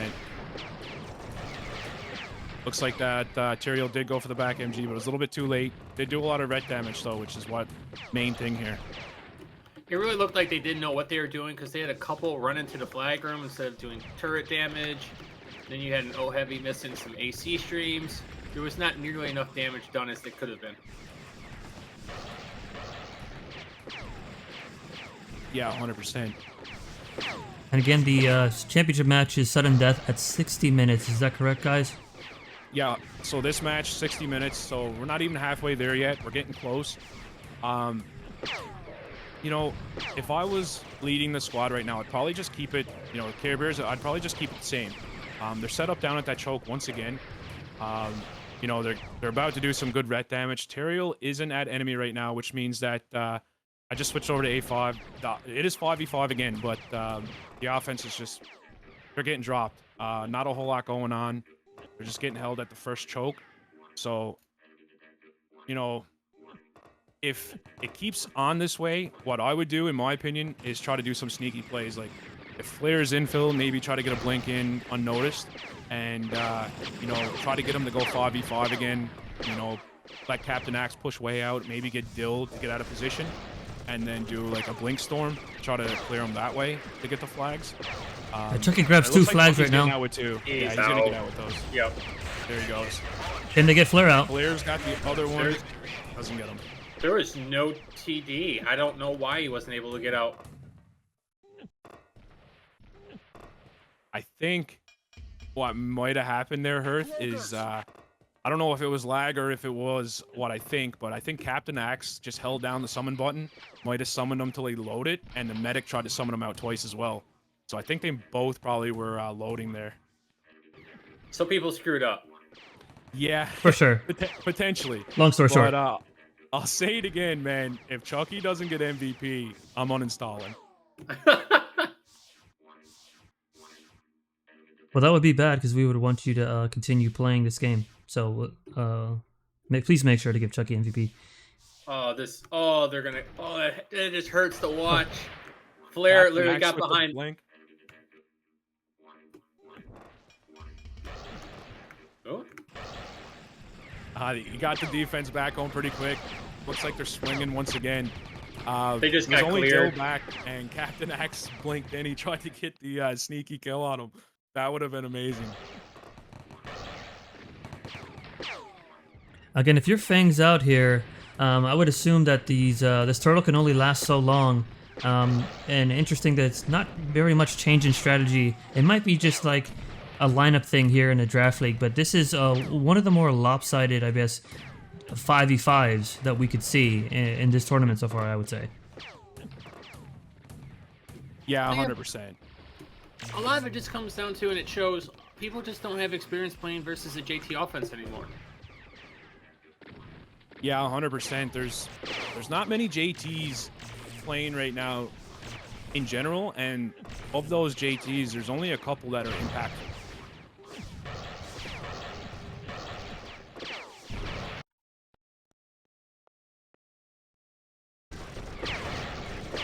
Again, this offense looks pretty coordinated as X5, Power, and Chucky go for a turret damage. Looks like a turret damage run instead of flagging. So definitely changing up to keep the defense on their heels. Yeah, and I like seeing that too. You know, if they can do more damage, they're going to force Korean to not be home by making him mine. Which gives them the upper hand, especially when they're, you know, pretty well perm swinging Tyrael the offense as it is. It would be good. I'd like to see Decker here more, man. I keep saying it. I don't see him. Like, that EB support would be huge, especially with Chucky G9. EB wins games. It does. It honestly does. This is a game of drain. I know Earth and Angelus beat it to death. I just want to say some big red damage going on here. Tyrael did get the back MG right away. The RT is taking major damage as well. X5 is rushing it right now. Hopefully we can get a dead zone on the MG. Didn't, but the RT does go down. Probably Again, going to see Jay another there. swing home. Jay there was a little bit out of position before this current. He's live now, but he was Oh my! dead before What by the happened box. at A5? They got cleared. No, wait, it's just a change of events. Mike Jones, could you just grab the flags? There's 3 flags. God. Are they going to be able to get this in? We missed But it. the other team is pushed in. Why did they summon him Oh home? my God, he This is summoned him chaos home. right now. What's going on? If they can no! push out, if they can got push out, five. this will be a major Mike upset. Jones out of there. Get him. Oh, what Got is Amos going behind the on? wall with TD on. Somebody He's not gonna must get be him. summoning home. This would be a major upset if they can just summon him out. Or can they push out? Dylan's spamming his deluxe key right now. Oh man, this is not good. They're stuck in that flag room. I don't know if they're gonna get out. They need their infos Again. in right now. Again, the most lopsided, the most, they were getting dominated, and here they are with 5 flags. A genocide pushing a Where are the lot of infils? nades in. Where are the infils? The infils are coming in. Can they stop Decker? Decker's flares deep. And they're going to get the abort here. Okay, well, Can they had get some bad turrets up? drops. We got Jay pushing out. If they can just get out here and play these boxes, this could be They need to good. push out right now.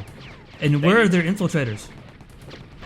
Flares it's not coming in. looking good. No turrets. This is not looking very good. Decker's deep. He's pushing. They're going to flag. They're going to abort very easily. And right here, the priority is probably not aborting. Probably killing.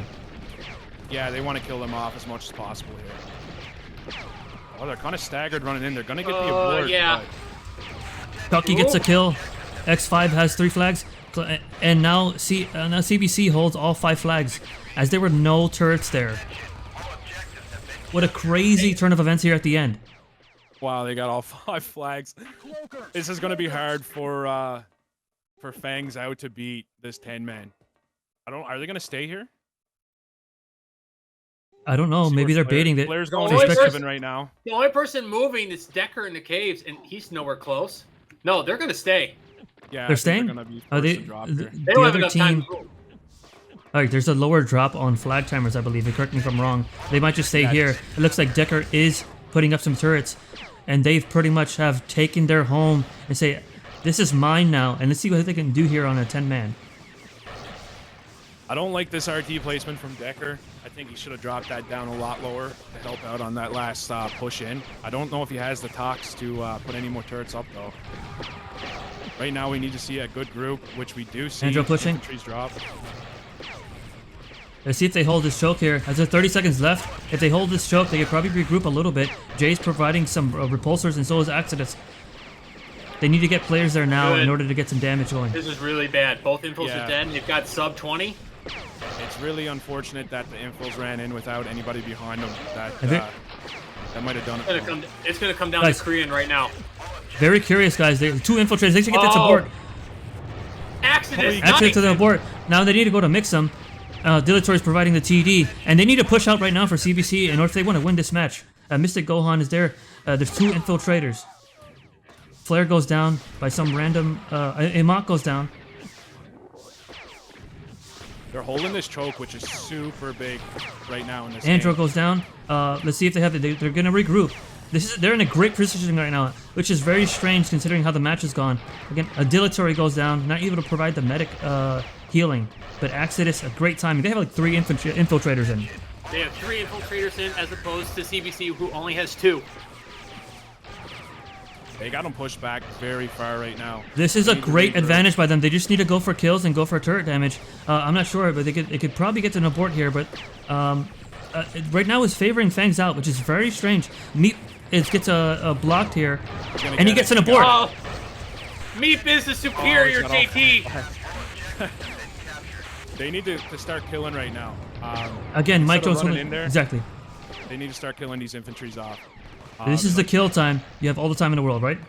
Yeah, 100%. Instead of Jay running in there right now, he should have, maybe went for Amok or just try to do any damage. They need to regroup and drop infantry. Again, they're all just attaching to Mixum. Mixum goes down. Mixum's to SL, right? Yeah, this is not good. Axie is up. Oh, they got the 5 flags out, actually. Flares at G10. Flares at G10. G10. So a big base move, G10. Tyrael looks like he's going in the flag room. He's probably going to drop him here. Meep is already there. Meep's outside. They need to group right now and get in there. It looks No like we're losing turret. Silly Wanker for the next season, as the CBC is probably going to win this match here at this base.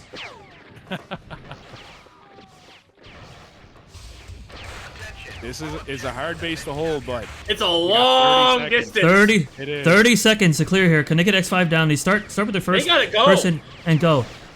Power. And then they need to get through and open this door. This is a very long battle for them to get through, but I don't like the infiltrators, choice of the JT not going on the side. 10 seconds. It's all or nothing. Oh no, Not looking good. I think this is going to be it. that's it. Meep with the last chance, and that's it. CB takes the Care Bear Countdown takes the inaugural CTFDL-01 season. Congrats to CBC. What a crazy end of the match, guys. That was absolutely crazy, man. If they didn't summon that flagger home into E5, dude, that could have been a way different chain of I events can't there. believe they summoned him home when there's like 2v10. Oh man, that's you hate to see that. I think it was Dill that done that as well. Oh, okay. I'm never gonna let Mike live that down. Oh man, that's terrible. But you know what? As bad as that offense was doing, they did get the clear. They got. I wish we had to see what happened there. I don't know if we can get someone in here maybe to go over what happened. I'm not sure who was on that offense, but I'd love to know how they got behind. If it was a blink or if they just got a lucky like nade or something. That would be pretty good. And also, Chucky didn't get MVP, so I'm gonna have to uninstall. Guys, an unfortunate event. We lost 2 players due to their thoughts about this match, and that's unfortunate. But you know what? Congrats to CBC, guys. Really great squad, and they were favored in the beginning. They had the roster issue maybe last week, I believe, but they proved that they were the strongest squad this season, I believe, minus that one game. Yeah, 100%. And that one game, they didn't have all their players in, you know, which you can't really change. But you know, it's a pretty solid excuse as to why they lost that game. And for anyone new here, what's happening right now at A4 is probably my favorite, you know, post-championship routine, which is everyone gets in the picture, get a screenshot here, and it gets posted and kept in Cypher's archives for the rest of time. Yeah, this is probably the closest Dark Slayer's ever gonna get to a legit championship. Oh shit! Oh, burn! Put up! All right, once they get their picture here, we're gonna see who we can get in for an interview. What do you guys think we should grab here? I'd like to talk to Decker about not playing in the semifinals. See if he was just doing the spec info and playing in the finals.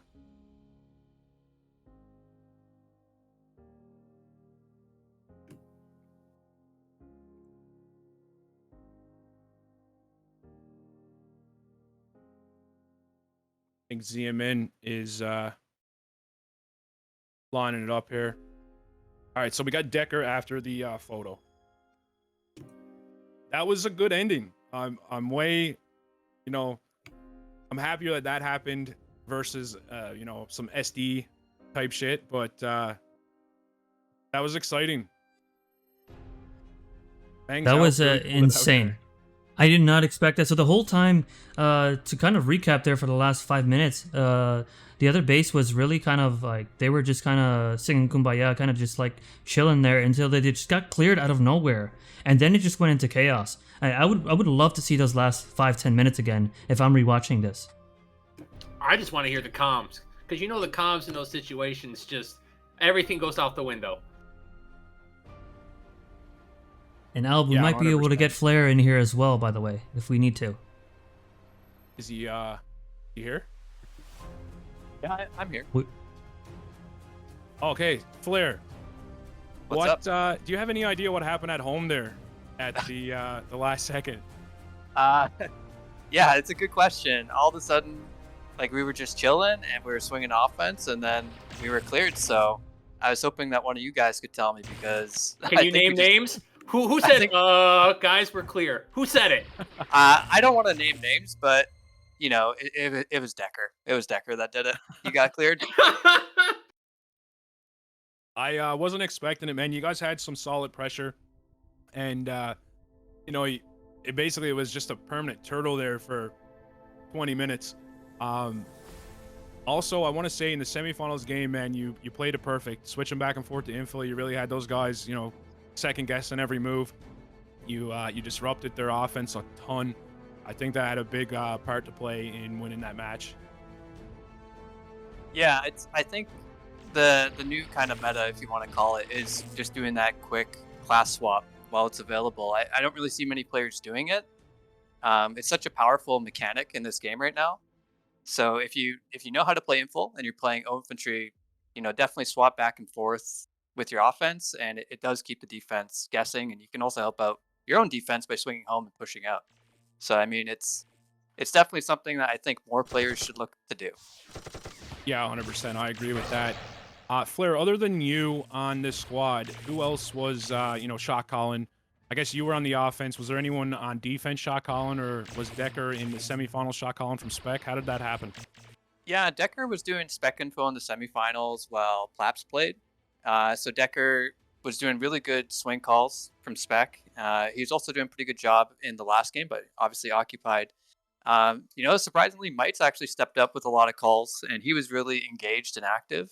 And he made a lot of good calls, and you know, telling Colossal to stay offense, telling Tyrael to go offense. You know, keeping that pressure up. I thought like the communication all around was actually really good for the whole team. But yeah, the spec info, Decker, and you know, Mite stepping up. Awesome. Herth, you got any questions?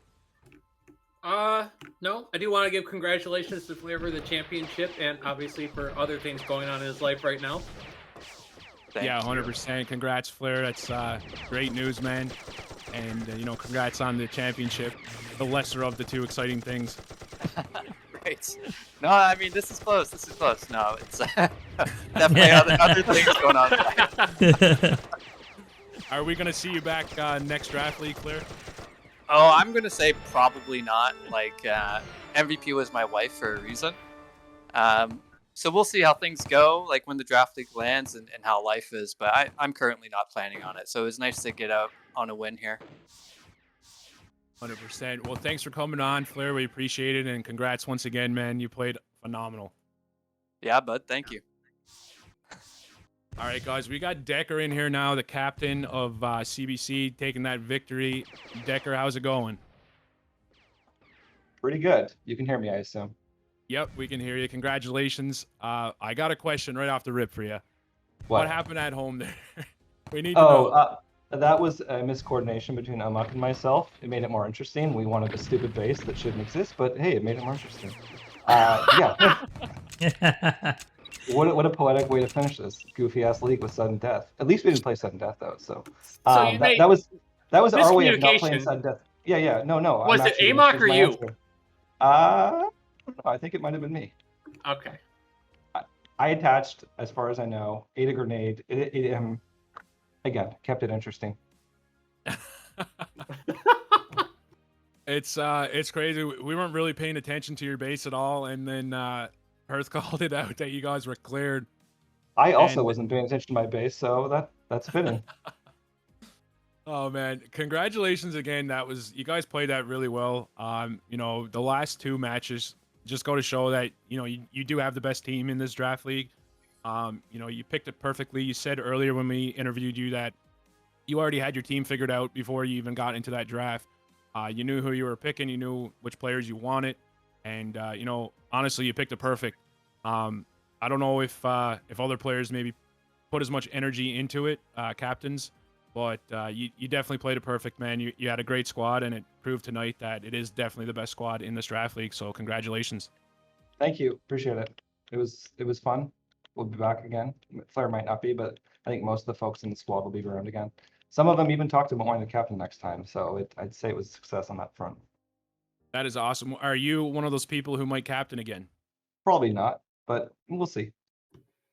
I love that. It's good that you know, more people are stepping up to be captain. ZMN mentioned to me last week I asked him like how many people actually applied for captain, and he said that he just had enough, and then a couple backed out last minute, and he had to ask a couple people to step in, like Metal, for example, and step up to the plate and help out and do it. And it kind of worked out for the best. We heard Mecca earlier say he would captain, and now you're saying there's a few people on your team saying that they would captain. So I said it earlier, and I'll say it again. I believe that this draft league was a complete success. ZMN did a phenomenal job bringing back all these players, man. I don't even understand how he did it. But a lot of old players came back, and a lot of new players are in here. And, in my opinion, it was a great draft league. And, I'm looking forward to season 2. I'm sure you are as well after that win. Yeah, I probably will be back, much to the chagrin of my wife, but I will be back. I think we're all in that same boat right now. Yeah. You guys got any more questions for the first-time draft league captain champion? No, I don't. glad I you did. just a statement that I felt like they were probably the strongest team put together draft-wise, but also performance-wise. Outside of the one game, I felt like they were the best team. So it is proven that they won, and it makes sense. Yeah, 100%. The only thing I disagree with, Decker, is that Chucky didn't get MVP. If you were in communications, you would understand. Chucky's great. Chucky's are probably championship overall MVP, but for the sake of our team, Flair deserved it, or I guess his spouse. Yeah, no, 100%. I get it. All right, congrats again, Decker. Appreciate you coming on here, and I hope you guys come back again, like you said, and we'll see you again next season. Awesome. Thank you, and thanks for everyone that was involved. All right, guys, so there you have it. The captain, Care Bears, coming in here. Is there anyone else? Are we getting ZMN in here? Z, are you available for a little chat here? Hey, I'm here. How's it going, Z? Hey, there's It no is such thing as a going little good. chat with Z. Do we have 30 minutes carved out? I might need a few minutes longer than 30 minutes, but before you ask any questions, huge congratulations to Dicker, Care Bear Countdown. Great season, great captain, great team. Really did a phenomenal job. And I think it's important to give a shout out to who I think were some key players: Tyrael, Flair, Mites, Chucky, Amok, Colossal, Captain Axe, Power, Sabotage, Plaps, Ant5, Pony, Demon Seed, Doris, Doc, Kataz, Casso Prime. Great job to all those guys. 100%, man. I couldn't agree with you more. They showed up, dude, and your match with them was, it was very entertaining. They were just stronger, I think. There's no downside to any other squad. They played so well together, and I think the way Decker picked his team, or I guess we can call him Dicker now, picked his team. He just had it on lock. I think he put a bit more energy into it, and he had it figured out a bit. But no, congratulations, Z, on this successful draft league season 1, we'll call it. I said it a few times tonight. It went phenomenal, man. From the work you put in getting all these people back, to getting the draft league started, to getting the staff put together, getting all these players to step up. We got power rankings. We got a website. We got actually doing a whole ton of, updates for us, and, all your time and energy put in behind the scenes. We got this amazing stream. Shout out to Beso, Angelus, Herthbull, for being on here commentating for you guys each week. And, we got other people streaming these games and putting up different videos for you. I can honestly say, like, even, those big PL, I guess you can't really compare it, but those last few seasons that we had with like 8 squads, 10 squads, like this production, the amount of effort put forth by everybody, it's just, you can't compare it to any previous season. So I want to say hats off to you for that. And, I said it a few times, it's been, in my opinion, a major success this season. No, thank you so much for saying that. And it's been an incredible team effort. And to think, how far we've come and how much we've accomplished and all the great work people have done in such a short period of time. I can't wait to see what we're going to do for the next season of CTFDL. And as many of you have mentioned, hopefully this can grow into CTFPL again at some point. And I think it was Herth saying earlier, hopefully we can get to the point where we have 8 squads and you get to play with your buddies and there's so many options, so many things we can do. I'm really excited about it, but just quick shout outs. Soup getting the website, Axie doing the dev work, you, Angelus, Beso, Yosh, Herthbull, you guys stepping up, Flair doing the commentating. This has been such a phenomenal effort, and proud to be a part of it, and really looking forward to the future and what that brings. Yeah, 100%, man. You said it. You said it great. So you just mentioned, future draft league, future seasons, maybe a future PL. I know everyone's dying to know, and I've kind of been quizzing you up on it as well. Do you have any, teasers, any, hints for us at what we can see coming up? Is it going to be another draft league? If so, when are we going to do it? Is it going to be in the USL off season in maybe 7 weeks? And if so, when are you going to do the draft league? Yeah, great question. So certainly we're going to have a season 2 of CTFDL.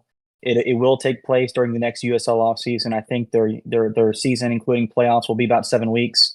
Between now and then, we're not going to let things get stale. We're going to host dueling tournaments. We're going to incorporate cash prizes into that and buy-ins to participate. We're going to have PC dodgeball tournaments. We're going to bring back Kills Drew Monkey for a total infantry flagging tournament. So we're going to have some activities to do aside from just our OVDs and mixes leading up to CTFDL. But what I'm really looking forward to doing is getting some community feedback regarding how CTFDL Season 1 went, incorporating new settings, new rules, new changes to see what we like next go around. So by the time we get to CTFPL, we'll have the rules and the settings and procedures that the majority of folks like. So really looking forward to this. I hope everybody else is too. And then most importantly, we had 113 people register this season. I'm really hoping to get 120, 130, 140. So we can have 8 solid active squads or teams for next CTFDL and continue to grow this even more. Yeah, 100%. I mean, 113 registered players. That's pretty crazy, man. If you count what USL has right now as active members, like that's way more than what they have in their league. So I mean, that's huge for this first season of this. And I know a bunch of people who aren't playing this one have already told me that seeing how successful this was, that they're kind of kicking themselves now that they didn't participate, and they will be participating in the next one. So that's good to hear. I hope we do get the 120, 130 players involved. So it would make a big difference. What's your opinion, Z, on potential for a salary-based type league? Obviously not in the next one. I know we need to do another couple draft leagues, maybe 1 or 2, just to get the player base up there. But do you think that's something that is on the books for CTF? I think it's a great idea because the big driving force behind why a draft league was the route we went is we wanted to ensure that we could spread out the competition. While I know myself included, we all like to play with our buddies and play with our friends, but I knew it wouldn't be healthy for the league if we had 1 or 2 squads that were just overly stacked and kind of stomping all over the competition. And so a salary cap is something that for a players league could help ensure that some of the competition is spread out some. So I certainly think that could be an interesting option. And at this point, anything's on the table, and we're open to good ideas. So since we're the number 2 pick, I'm guessing your salary will be pretty high. Well, if you look at how the pick goes and for compared to how you end the season, I think I fell back to where I probably belong. So. Oh man, you played really good, dude. Especially last week.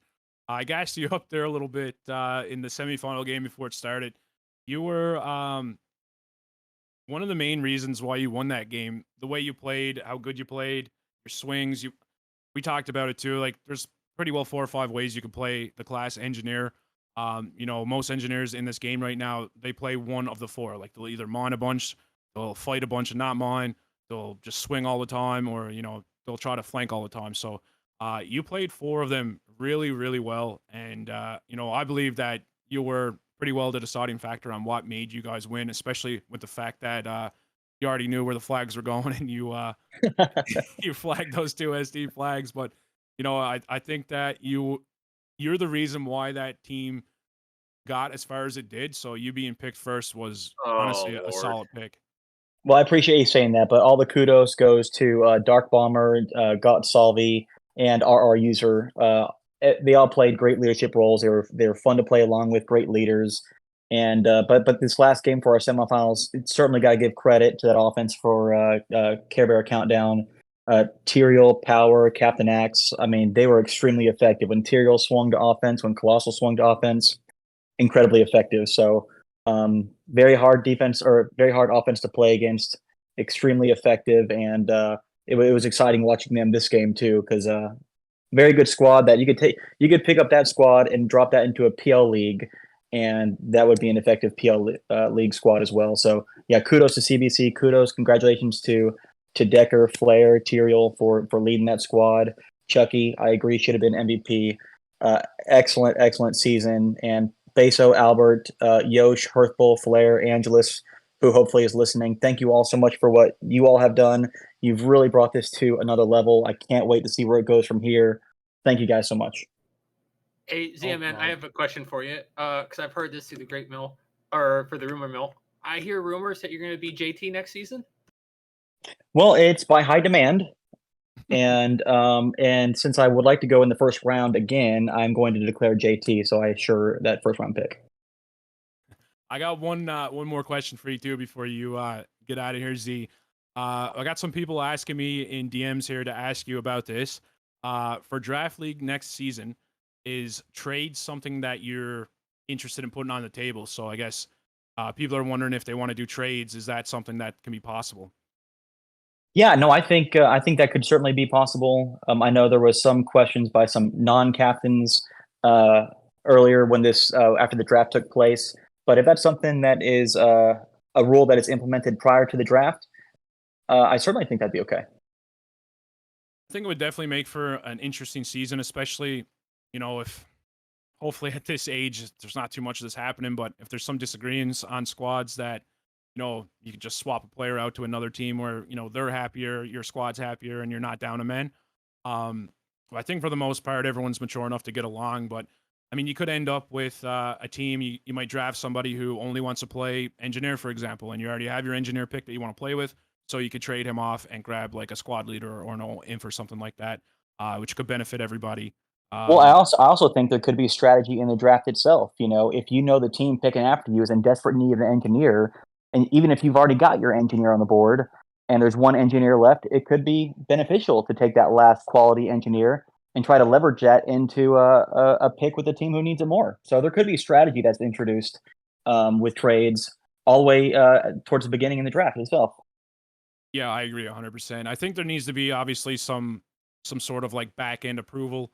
You obviously don't want people to stack on trades if they're looking like they're going to lose or whatever. But yeah, I think it could be healthy and it could be good overall for the league. And it's just something to make it a little bit more interesting, shake it up a little bit. Hey, Albert. Z. Disregard. Just check your PMs. But no, thank you guys so much. I greatly appreciate it. Dude, I'm so happy you didn't get me there. Korean, I did, but it was via PM. But no, good games. I greatly appreciate that. Beso, thank you so much. You absolutely rock, guys.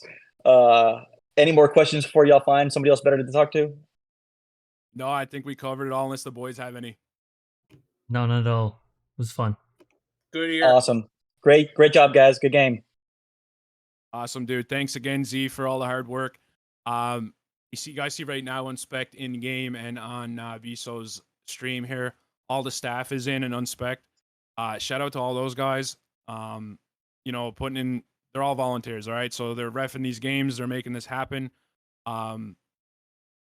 There's not much more to say about it than that.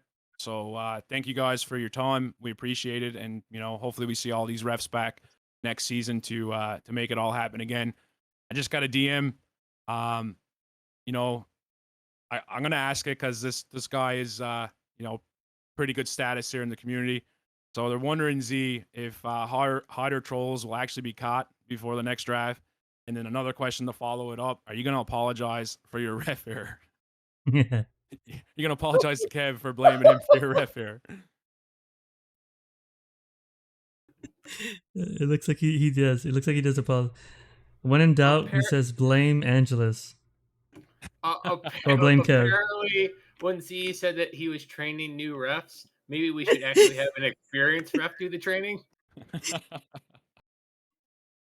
Awesome. Are you guys think we're gonna do any more interviews? We're gonna wrap it up. How are you guys feeling?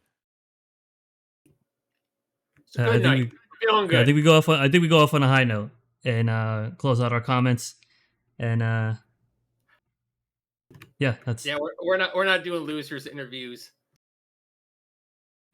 All right. Well, I just want to say thank you again to the staff, Z, Beso, Angelus, Herthbull, Flair, everyone who's pitched in, whoever made the website, Salah for his power rankings, and everyone that anything you've went above and beyond for to make this league a success. I'd like to say thank you, and I'm sure everybody else would like to say thank you as well. Hopefully we'll get another successful season next season, and it's even better. Shout out again to Beso for these streams, guys. These are, pretty entertaining. They're high end on production. He's put a lot of time and effort into them. Hopefully, he can do it again next season. And, if you guys need me, I'll be here for it. And other than that, thank you for watching. Thank you for participating. And that's all I got to say. Yeah, for me, I just wanted to add, it's been great doing this season. Hopefully we could do it again. We're going to be even better. And I also want to give a huge shout out to those who have donated, because we got like a huge donation to the infantry community. And I'll leave it at that. But again, thanks for everybody putting in the work, staff. There's other people streaming, Exodus in the dev work, Exodus in the videos, and all the players who participated. Herth, you have anything else before we end the stream? I'm really looking forward to the next round of this. Hopefully everybody comes back along with more people. We take some new ideas along with the old ideas that worked, put together and bring together an even better time. Yeah, that's all. That's awesome. Let's leave on a good note. And GG guys, GG to CBC and all the squads who participated. I think we're gonna wrap this up here. GG guys, peace.